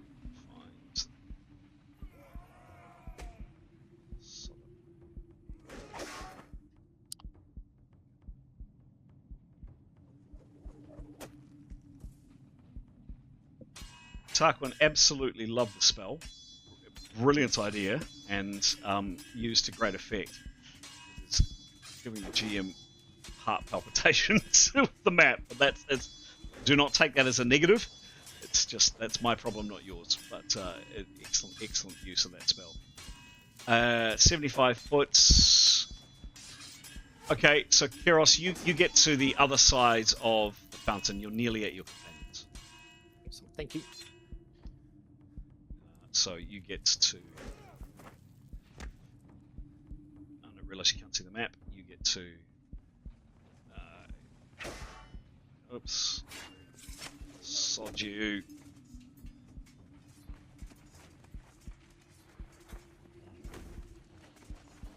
Yep.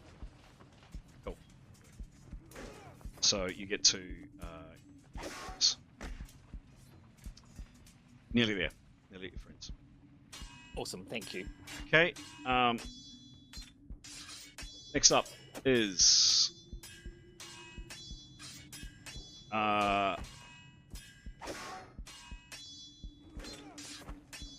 Mifun. Yule, she will look over to Etienne and sort of do the whole indicate, shall I come over there, or and if there's no, if she needs to call out, she will. But if he, sort of, You can give her, she can give her a nod or whatever. Yep. Yep. If he does, up to Etienne. Yep. Yeah, he gives the all clear. So hang on. So she's indicating, should she come over to join him? I mean, yeah, he sort of says, he just indicates, sure. Okay. Cool. So she will do. She will say sort of over shoulder, go to Etienne, to Demos and Kiros, and she will just towing Leif. Towing She'll Leif? probably give him a hit. Yeah. Sort of going to Etienne. She will run across the gap too, please. Cool. And where does she place herself and ultimately Leif? Yeah. Yep. Out of sight of the corner of the peeking corner from the TPP, so into the room, and if she's not way well into the room, right next to Etienne, perfect, thank you, and she would like to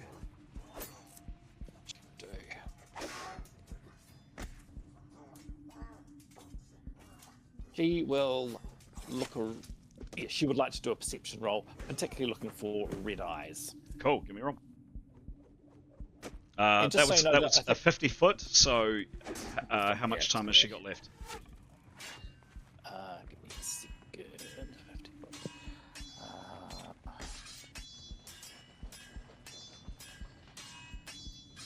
She's good. Yeah, so she's got 70% action. Okay. Yeah, because she was jogging. I assume. Yep. Running. And just so you know, you've got. Oh, Giles' have I? Okay, damn it. Okay, that's unfortunate. That's unfortunate. Thank you very much. Her roll for perception is 46. Thank you for your honesty there, Pete. Okay, and what's your bonus? plus 88 plus extra 10 Plus minus extra 10, 12. yeah. Minus 12. I am going to say it doesn't stack the inspirations. I think it can only be counted plus once. Mithan, you have a good look around this sad, decaying room, mouldering curtain and all. You can't see me. Okay, cool. Thank you. Sorry, and I didn't say. So she had 70% left of action. I assume she used a 30%. We used a 30% perception. Yep. Yeah, cool. Cool. Thank you. So so she's got another. Another 40%. Okay. Yep. Sure. Yep. So she will begin to explain to Leif in as sort of terse term, as shorter terms as possible. We're in the so long ago. Basically, trying to get him up to speed where we are. With 30%. Yeah. Tell me, please. Tell us. We're in a palace. TPP are that direction. Yep. We're going to attack them. Okay. Somehow. All right. Cool. Great.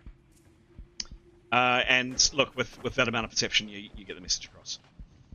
The last to act is Demos. Demos, what are you doing?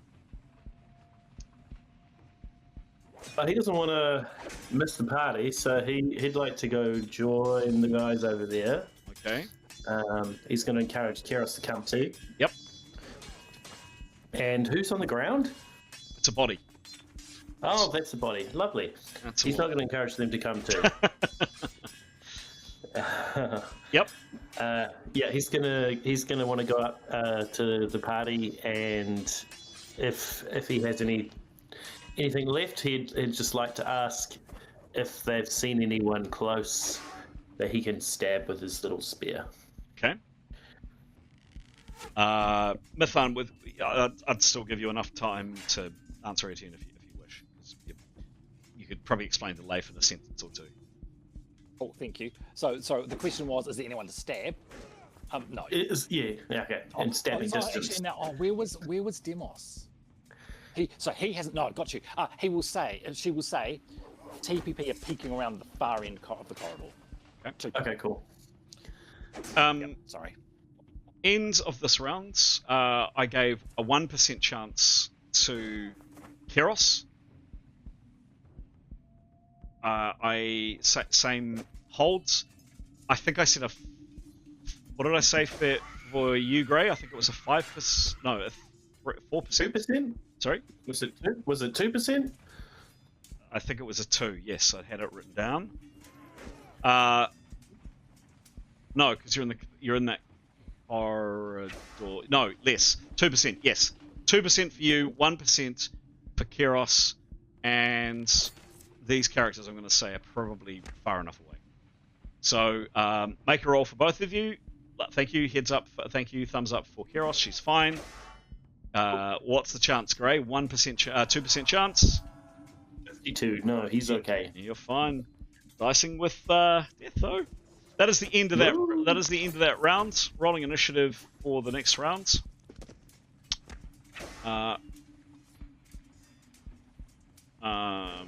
Rolling, and no changes to initiative that I'm aware of. We're off. I mean, Tarquin, you're certainly hearing this the most of anybody. The noise is definitely quite loud, relatively loud for you, very loud for you actually. The sound of that and a violent crunch. Not wood. It's not. You'd previously heard kind of that and kind of that. It's not that this time. It's kind of more of a thud, really crunching kind of thud noise, and that roar that you heard is definitely muffled. Is probably a good word. Yeah, definitely closest to you, Tarquin. You guys all hear it where you are. It sounds angry, whatever it is.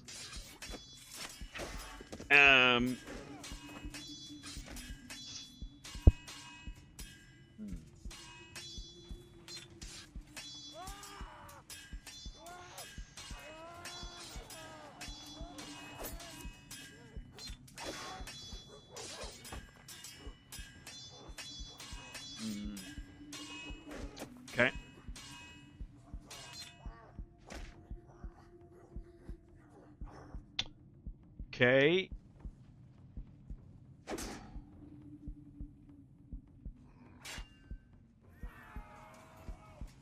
Leif, you've just had a kind of a somewhat garbled explanation from Mython at the top of your rope as you're floating along, helplessly, actually. He will pull himself down the rope a little bit more. He will say, I'm not feeling well at all, but I'll do what I can. And he will just say, if it's worth anything, I can cast deflections, I can cast a phantasm, I can cast what was that one? Another one, ready?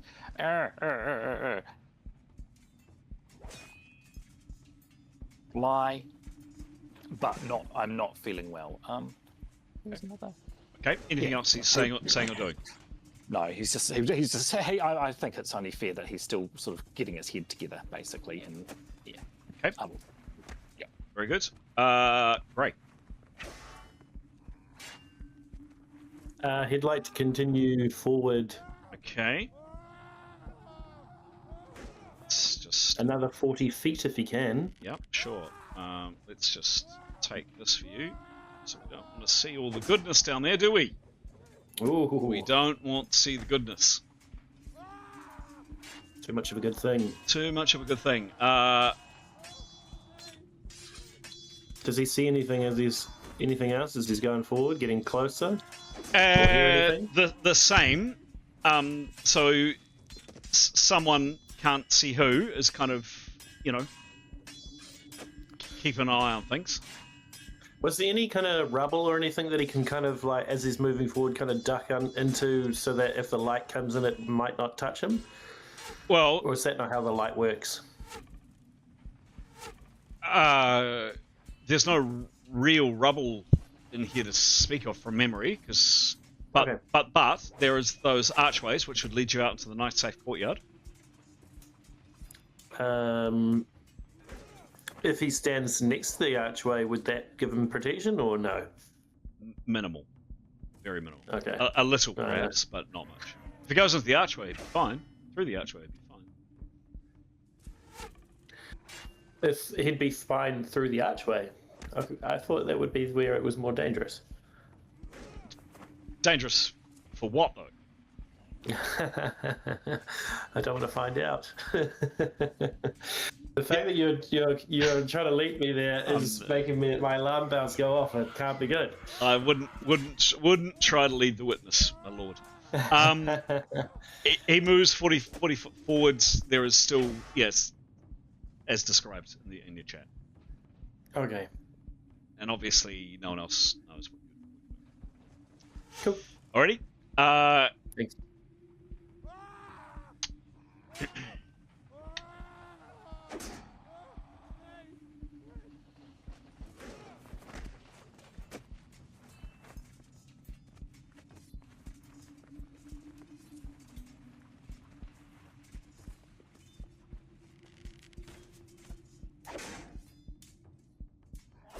Etienne, you are over here. Whoops. What do you do? Okay, he's going to run to those doors, just see if they're open. Okay. He's not going to stick his head through. If they do move, he'll obviously move to the side as he opens them. Okay, great. 1 second.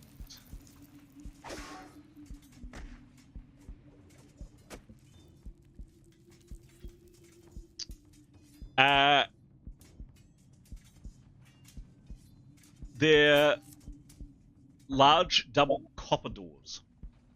Nice. They're closed. You can see. Yes.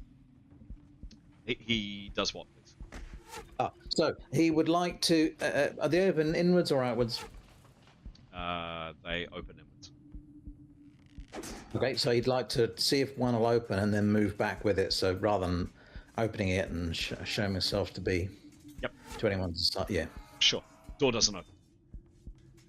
Locked. Doesn't open. Even with his strongest pull. Strength check. You would need a full round to give it a go. They are solidly closed, and even he doesn't have enough time basically on the remainder of his turn this turn to give it a decent yank. He could try next turn if he wished. I just dropped out. Sorry, I just dropped out for some reason. Okay. So did you say I couldn't do that this round? Correct. So they're closed, and he just gets the sense that he will need to invest. Can you hear me now? Yes. He will need to invest a full round to try to yank them over. Oh, I see. Okay. All right. Well, he'll say, "Think they're locked," in a voice that's loud enough for the others to hear. Okay.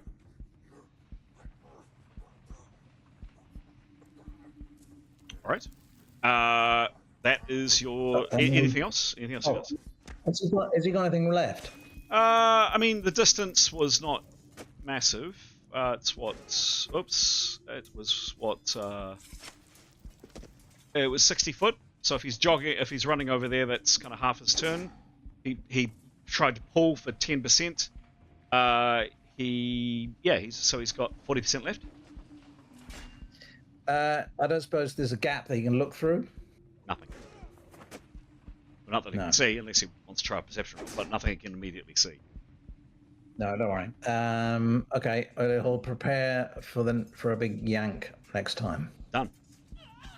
Okay. Next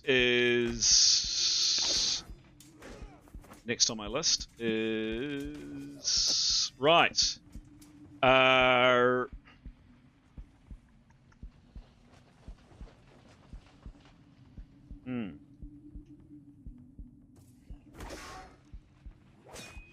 am going to ask, I'm sorry, Graham, Aiden, and Pete to jump out for a sec, and Sarquin. Just you and me, buddy. Just you and me for a cozy wee chat. Isn't that nice? Isn't that nice? It's nice there to show cozy chat. Yes. So, well played, by the way, before. Excellent poker face. You haven't acted this round. You have moved to here, and by the way, off screen, and I will put the text of which I put into the screen, although I think I did accidentally share it with the rest of the team. That's all right. I will put it up on screen, but again, for any listeners or viewers, that was a fatal shot of Tarquin's last time, so bravo. I'm going to do where's my wee golf clap? Here's my wee golf clap. Very nice. Excellent shot, and that mage, this guy here, has just crumpled to the ground, very dead. Just for story purposes, what happens with the kill? Well, it's a bit delayed. It was last 10 seconds, but where do you shoot him? So yeah, the shot whistles in, hits him in the middle of the chest, blood spurts everywhere, and down he goes. Cool. Okay. So that is indeed what happens. He is lying very, very dead in right here. What you see, and unfortunately it hasn't been your turn yet this round. I'll just double check that. Just triple check. Haven't got to your turn. No. So this is something that you see.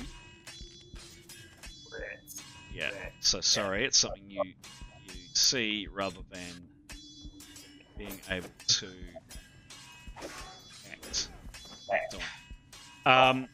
You see running, staggering, but running as fast as he can, and definitely glancing into the room.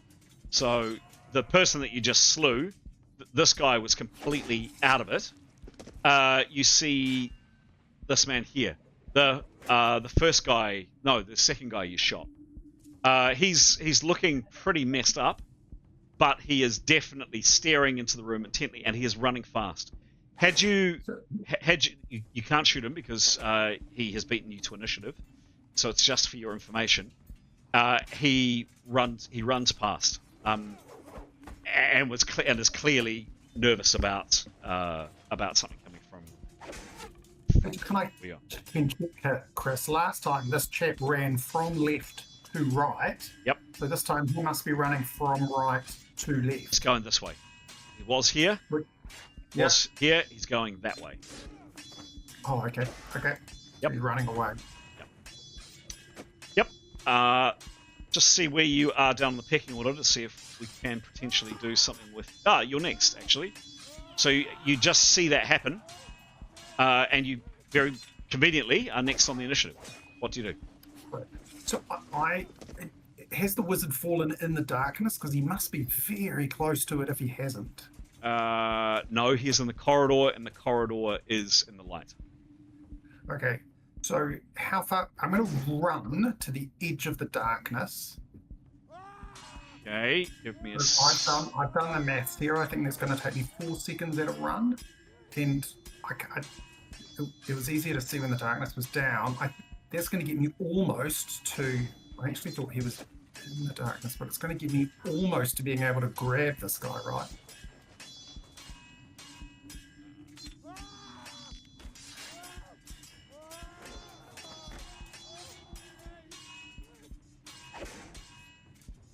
You see what I mean?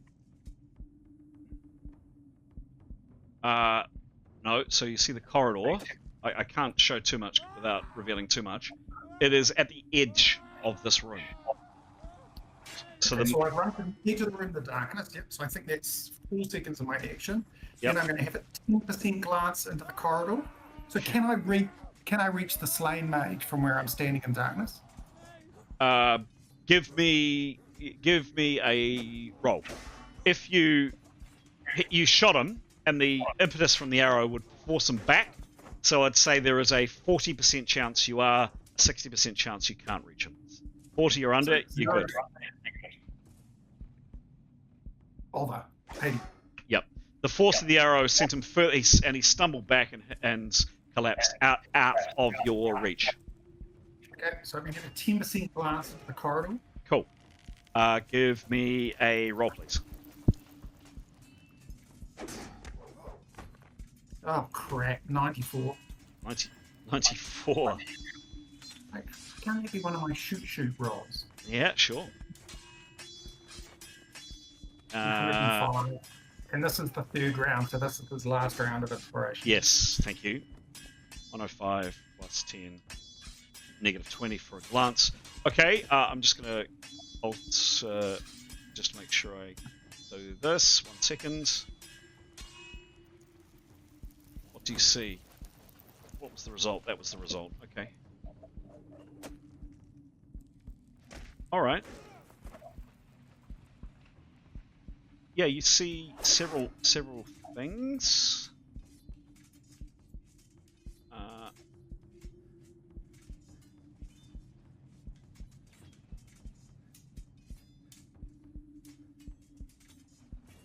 It'll just take me a second or so to do this. Cool.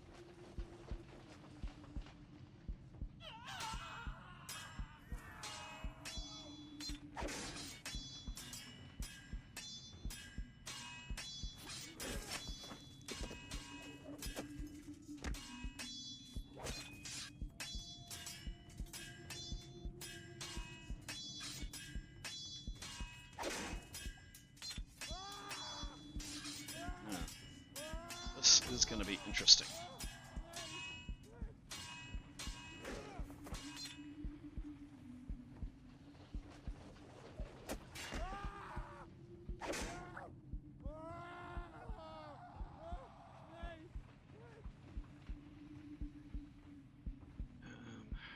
How annoying.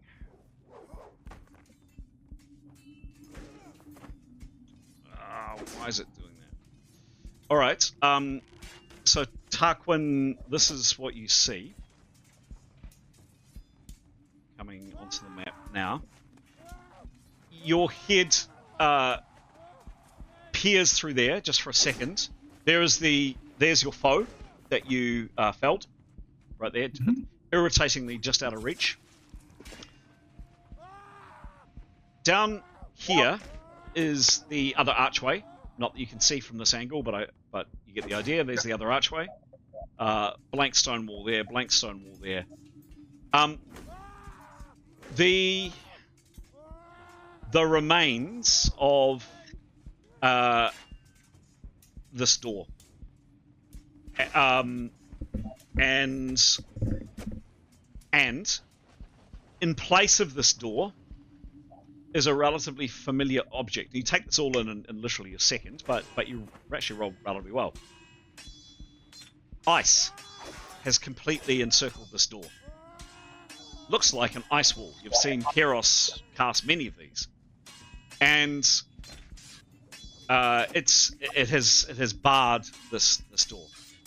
On the other side of it, and it's 2 or 3 foot thick, you catch, and you can't quite see it because it's semi-opaque. It's not a window, but you make out a very, very large form. When I say very large, but it's a semi-description here.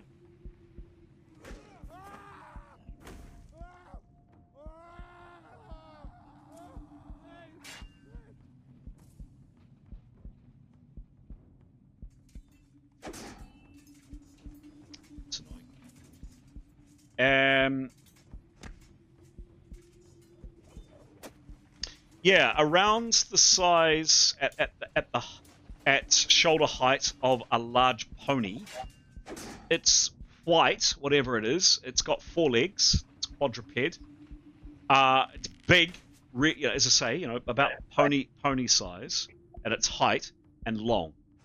Big animal, 4-legged animal, and it is violently bashing at this ice, and you can see this ice is splintering, and it has smacked at this ice. You can't get a decent look at this thing, but it is there, and it wants to come in, and it wants to eat you and do bad things.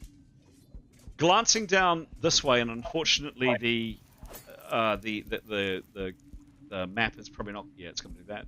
You can just make out your prey, the other guy that you shot, stagger off down the corridor, so you can just make him out there. There is another man, or another person, another figure, standing at the corner. Looks like that. Now you have to peer slightly out of the darkness to see this. You can see there the darkness finishes. You're peering out into the corridor. You're peering into the corridor, so you're going slightly out. There is a chance that this person sees you. I'm just going to roll. And I'm actually going to roll in the open. If it's a high roll, so kind of, let's say 80 or oh yeah, hang on. Where did my guy go? There we go. If it's a high roll, I'm going to say if it's 75 or higher, you're in trouble. If not, he's glancing the other way. Exclamation mark R space D100, and you only stick your head out for a second.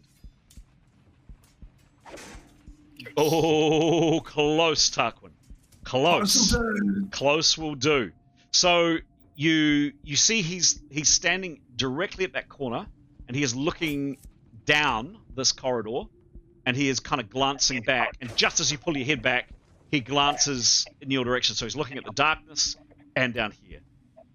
That was a lot in 10%, but you rolled well.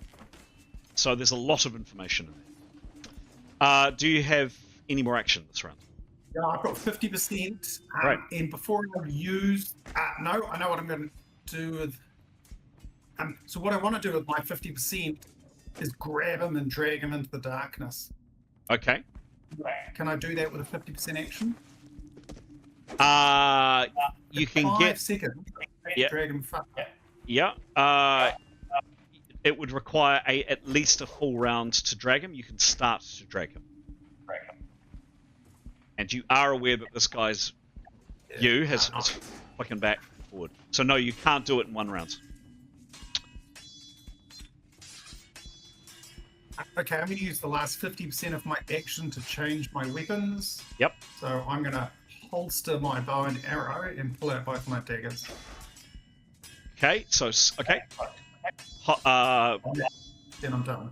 It's 50% Can't- action. Can't really holster your bow. Once you've got it, you got to drop it. There's nowhere to So hang on, holster. it says to switch weapon. Sure, is- but a bow is. If you've got a sheath for them, you don't have a sheath for your bow. So generally, you have to drop your bow once it's strung. You can attach it to your pack and sheath it, but that takes time to take. Hang on. Screw it. I can't be bothered. Yep, fine. Sheath the bow. Normally we don't play it, but yep, we're going to go with it. Yep, cool, all good. and then I'm done. Yep, we normally don't, but I'll explain the rules later. We definitely need to not have the others in my next turn. Okay. Okay. What do you?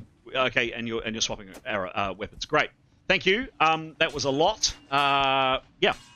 Go and please go and grab the others, and see you back here in a second.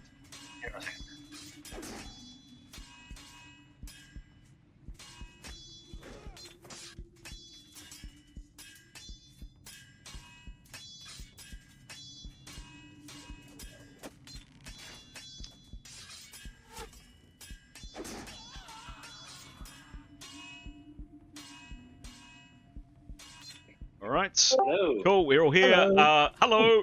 Mifan is next. No, sorry. Keros is next. Euros will do her Superman, please. Cool. Done. Oh, now actually, so hang on. She will. Sorry, because she doesn't want to. So that her 75 foot would leave her in the middle of the hallway, wouldn't it? Let me tell you. 40, 30. Oh, maybe not. It was 50. Oh, 77. Yep, she's in the door. thank you. Yep, she'll do that. Okay, done. Sorry. How much did she fly in a round? 75. 75. Yeah, rough enough. Done. Okay, that's Keros's action.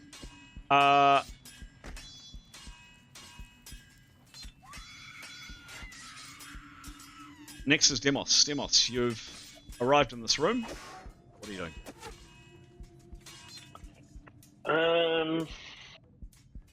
What is he going to do? He's going to go over to see if he can help Etienne with the doors. Okay. So he goes over. Yeah, your estimation, kind of pushing and prodding, your estimation is you're going to need a full round and definitely going to need two hands to do this. One person to yank and one person to perhaps help. You definitely need two hands to yank. Cool. Yes. Well, that's how about one each? No, it's yanking. One person yanking both doors. Another person can lend a hand in. Oh, so what I'm saying is we've only got one hand each. Yeah. You do too. Yeah. Oh no, Demos has two working hands. He's got two. Yep. He just can't feel it. Yep. It's a little cold, creepy hand. No, it works. well, It works. It works. So can I pull up the door at all or not? You've had your turn this round. No, I know that. No, I was just saying the next. Yep. Yeah. Yep. Demos, what else are you doing? He'd just say, "Can you lend me your one hand?" So your estimation is you need to try to get leverage on this. One person needs to yank with both hands. Possible that one other person might be able to help a little bit, but not. I'll be able to help a little bit, Demos. He'll communicate. Yeah, they communicate that to each other, and he'll get his leg, one of his beautiful legs up. Excellent. As leverage to kind of push and pull. Get his leg over. Done. That is the end. He was the last actor of that round.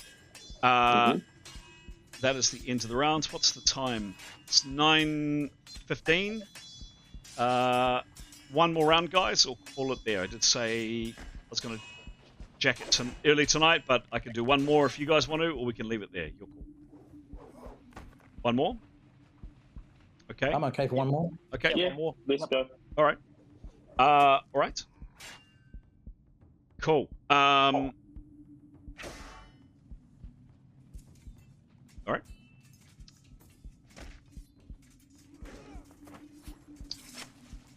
That is the end of the rounds. We are now into the fourth round. Rolling initiative.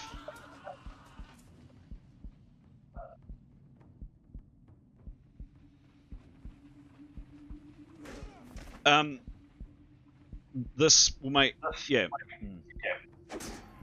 large amount of roaring and dull smashing in the distance. Tarquin, not Not in the distance. not in the distance. Yeah, let's just go with that. Next is okay. Okay.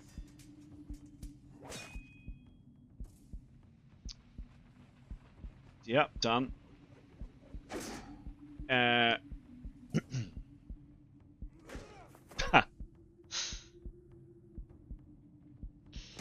I'm really sorry to do this to you guys. Really sorry to do this to you.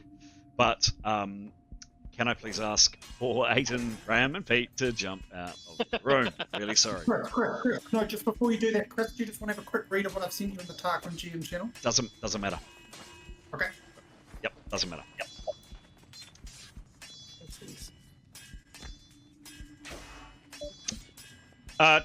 Tarquin, as you're standing there on the quote-unquote the edge of darkness, we're not going to move the darkness yet. All of a sudden, from behind you, probably,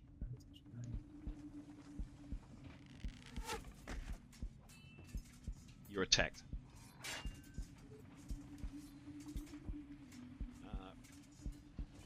It's a rear attack. And you don't get your DB, fortunately. Amazingly, absolutely amazingly, do I go surprise on that? Amazingly, Tarquin. It's not. You do get a D critical on you, but it's a D tiny. Tiny is the most ineffective, so it's like a scratch on you. They can be fatal, they can kill, but they have to be super high. You take 4 hits in a D. Let's see, I'm going to roll the critical, I'm going to roll it in the open. It's a D tiny. You're after a very low roll. There's a good chance you won't be stunned. If you're stunned, you could have a problem. Exclamation mark R space D100. Here is the roll coming into the main game chat. Cross your fingers, Tuck. 30. It's pretty good. From your perspective.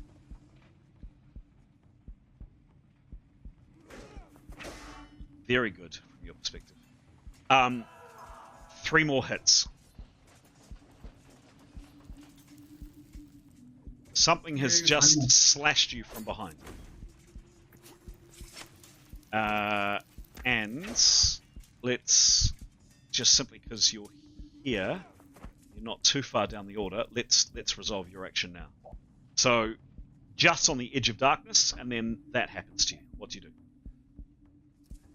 do? Well, obviously, I'm going to return and attack this person with all I'm worth with my daggers. Okay, so you spin rounds. You don't see anybody. It doesn't matter. Someone's going to be there. They'll be invisible. I'm going to dive and slash and roll. Yeah, sure. Give me a roll.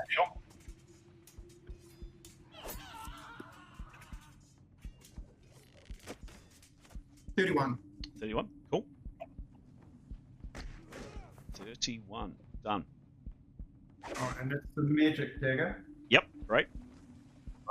Plus 10. Yep. Okay. The dagger is 39. Yep. 39. Whoops. 39 with the dagger. Yeah. Yep.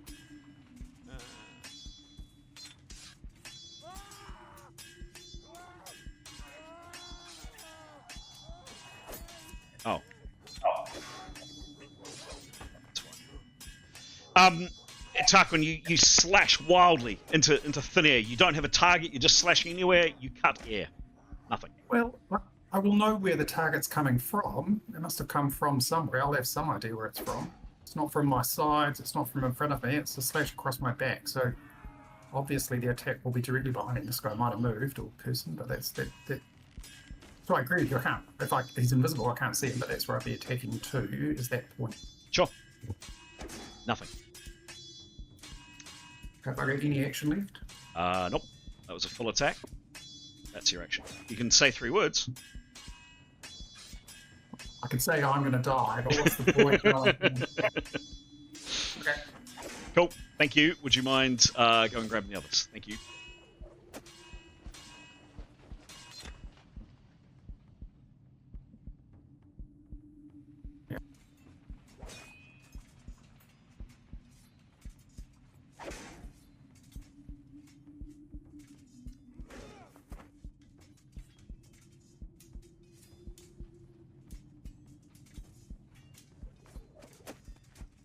We're supposed to be back in? Yes, please. Michael.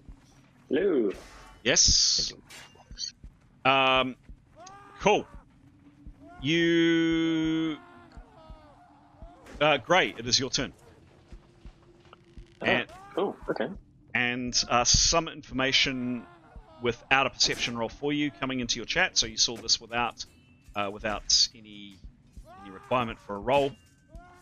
Mm-hmm. You've made some distance. Still got that kind of distance to go down to the edge of the darkness. Sorry, I'm just making my window a bit bigger so I can see. How much?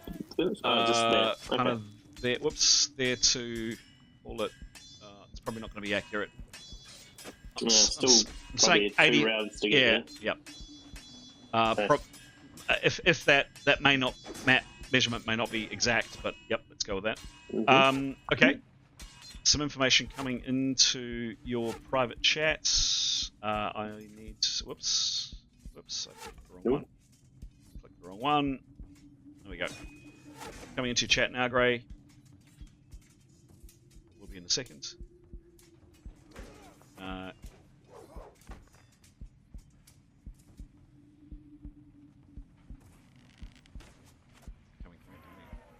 Yeah.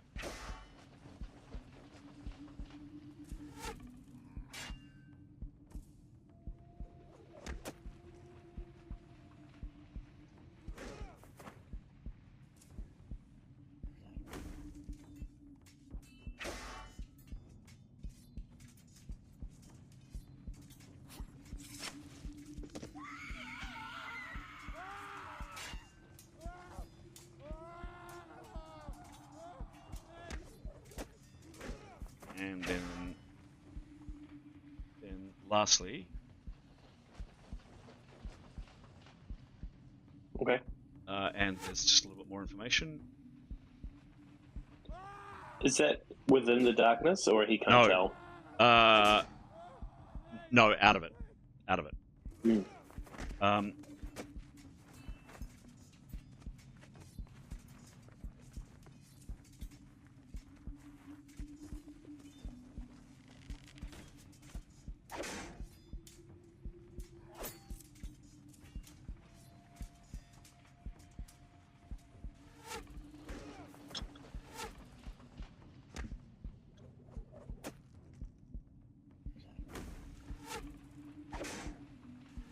Cool.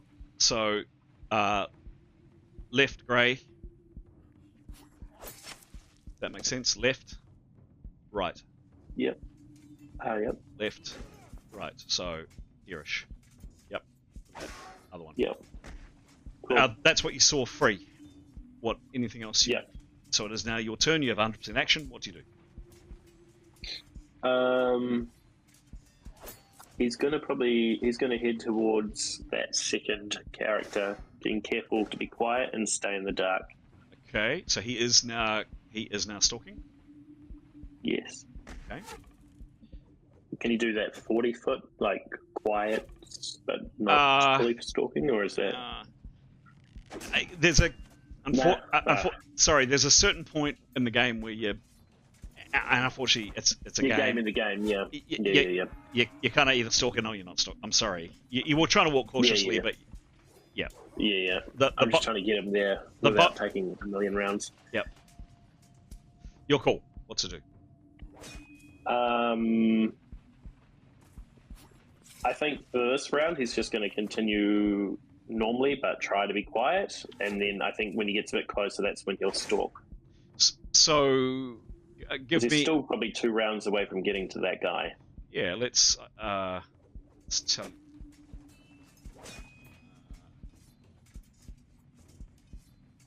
Might be able to tell you. Look at that. Look at that. Ah, look at you go. One more than that, actually, Gray. 140 foot away. Okay, cool. Yeah, so he's gonna go probably up until about, I don't know, 60 foot away, and then he's gonna start creeping. Okay, so he moves up another 40. He moves up to about here. Yep. Okay. As silent as he can. Yep. Sure. Cool. Gets to there. He does know that this person is in the light. Definitely. 100%. Yep. He can see it. Yep, he can see it. Doesn't say in the spell, but I'm gonna say yes. You can see with the light. The dark spell ends because you've got dark vision on. That makes sense. That is your turn. Only he had a crossbow. If only he had a crossbow. If only he had a crossbow. Excellent. Leif, our balloon friend that's still a balloon. He is going to say, I think we need a phantasm for our attack. I will prepare for 3 rounds and he will prepare. Okay. Well, so he's got, can he do simultaneous over these 3 rounds to sword and shield out? Yeah. Just, no? You're floating, Pete. It's pretty, I mean... Okay, yep, cool. I mean, I'll tell you what. Yes, you can try, but I'm going to make an agility check, and you do have the negative that I gave you on this agility check. So your call if you want to try to do it. But yes, and the consequence of him failing it is he drops the weapon. Dropping the weapon on Mython. Yeah, perhaps he'll wait. Yeah, no. So he'll prep. Yep. So you normally though you could do a simultaneous action, but yeah. Yeah. No. Fair, cool. Etienne. He'll delay action and with his one hand give Demos every assistance possible to loosen that door from the wall. Okay, great. Done. Cool. Mython, you're next. Mython will.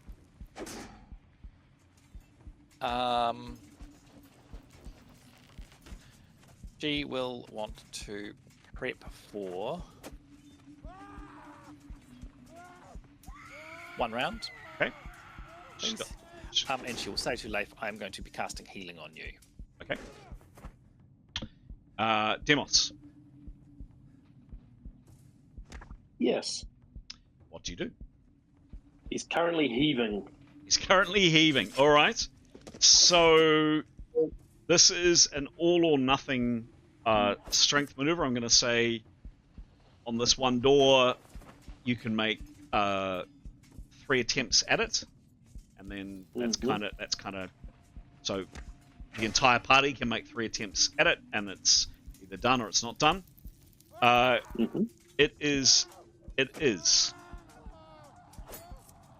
an extremely hard maneuver, -30. I'm going to take that down to say a -20 with Etienne, who is very strong, yanking. So that is Etienne's benefit of assisting. He's taken down that penalty down to -20. You now need to make a static maneuver roll because you're standing still, and you need to give me a this either succeeds or it fails. There's kind of nothing in between, and you need to roll based on your strength roll at a -20. Give me a roll, please. Make it a good one. Cool. 43. 43 ain't gonna do it, I'm afraid. His strength is +33. Does that help at all? It certainly does. He's very, very strong, but it's -20. No, you and Etienne yank as hard as you can, and both of you are large, strong, physically robust characters. These copper doors stuck fast. 2 more attempts. Cool. He's going to think of Brittany and close his eyes. Excellent. Next is lovely. The last to act this round is Keros. And I forgot to say this in Leif's turn. She'll realise that he's preparing, but she will go and celebrate him being back awake for a small part of her round. But just sort of acknowledge it, or I don't know, blow him a kiss, or I don't know what she would do. Don't know what's appropriate. But then she would sort of look around and see other people are occupied, and would then be on watch down the corridor towards the TPP people. Peeking. She'll stick her head out way down the bottom where she can fly on the side. I don't know. She'll just surreptitiously be wanting to be on lookout for people coming up the hallway. All right, sure. Can you give me a roll, please? She's a negative 50 for this, of course. Yeah, 75. 75. What's her perception, please? Perception.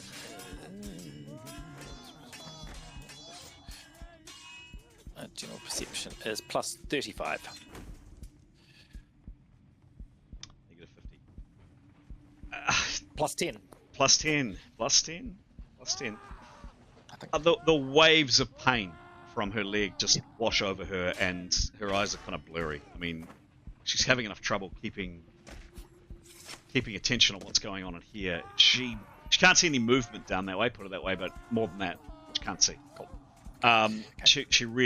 She's pretty rubbish at the moment. She has seen the interior of this room, of course, this mouldering curtain there, and then the 2 lads at the doorway here. I wonder if she should go and have a go at the door. Yeah. And that is the last actor of our rounds. That is round 4. We start in round 5. And that is where we are going to leave it for tonight, ladies and... Sorry, gentlemen, I should say. What a shame that Keros wasn't able to join us, but there we go. Hope you had fun. Hope you enjoyed it. Good to be getting in there. And keen to hear what Giles has been. Good Giles and Graham. Yeah. It's been fun. Always a mixed bag. It's been good. I haven't heard any screams. Have you decimated them yet? Got to get a bit more screaming going on, clearly. Make sure you're not the one doing it. There we go. Not the bloodshed I was expecting. Well, some of the bloodshed I was expecting. Interesting. Cool. Cool. Did you enjoy it? Hope you did. Yep. I think we're just building up to next time, really, aren't we? Yeah. Some of these conflicts take a lot of building, don't they? They really do. Well, and it's only 40 seconds of play in reality. It is. It is. It's 40 seconds. I suppose things like us wanting to be coordinated. When you've got someone who can only move, it's only 75 foot per round, and we want to coordinate, means we are going as slow as the slowest player. Correct. Slowest character. Yep. It's true. It's true. Here we go. Recording is off. When's our next game?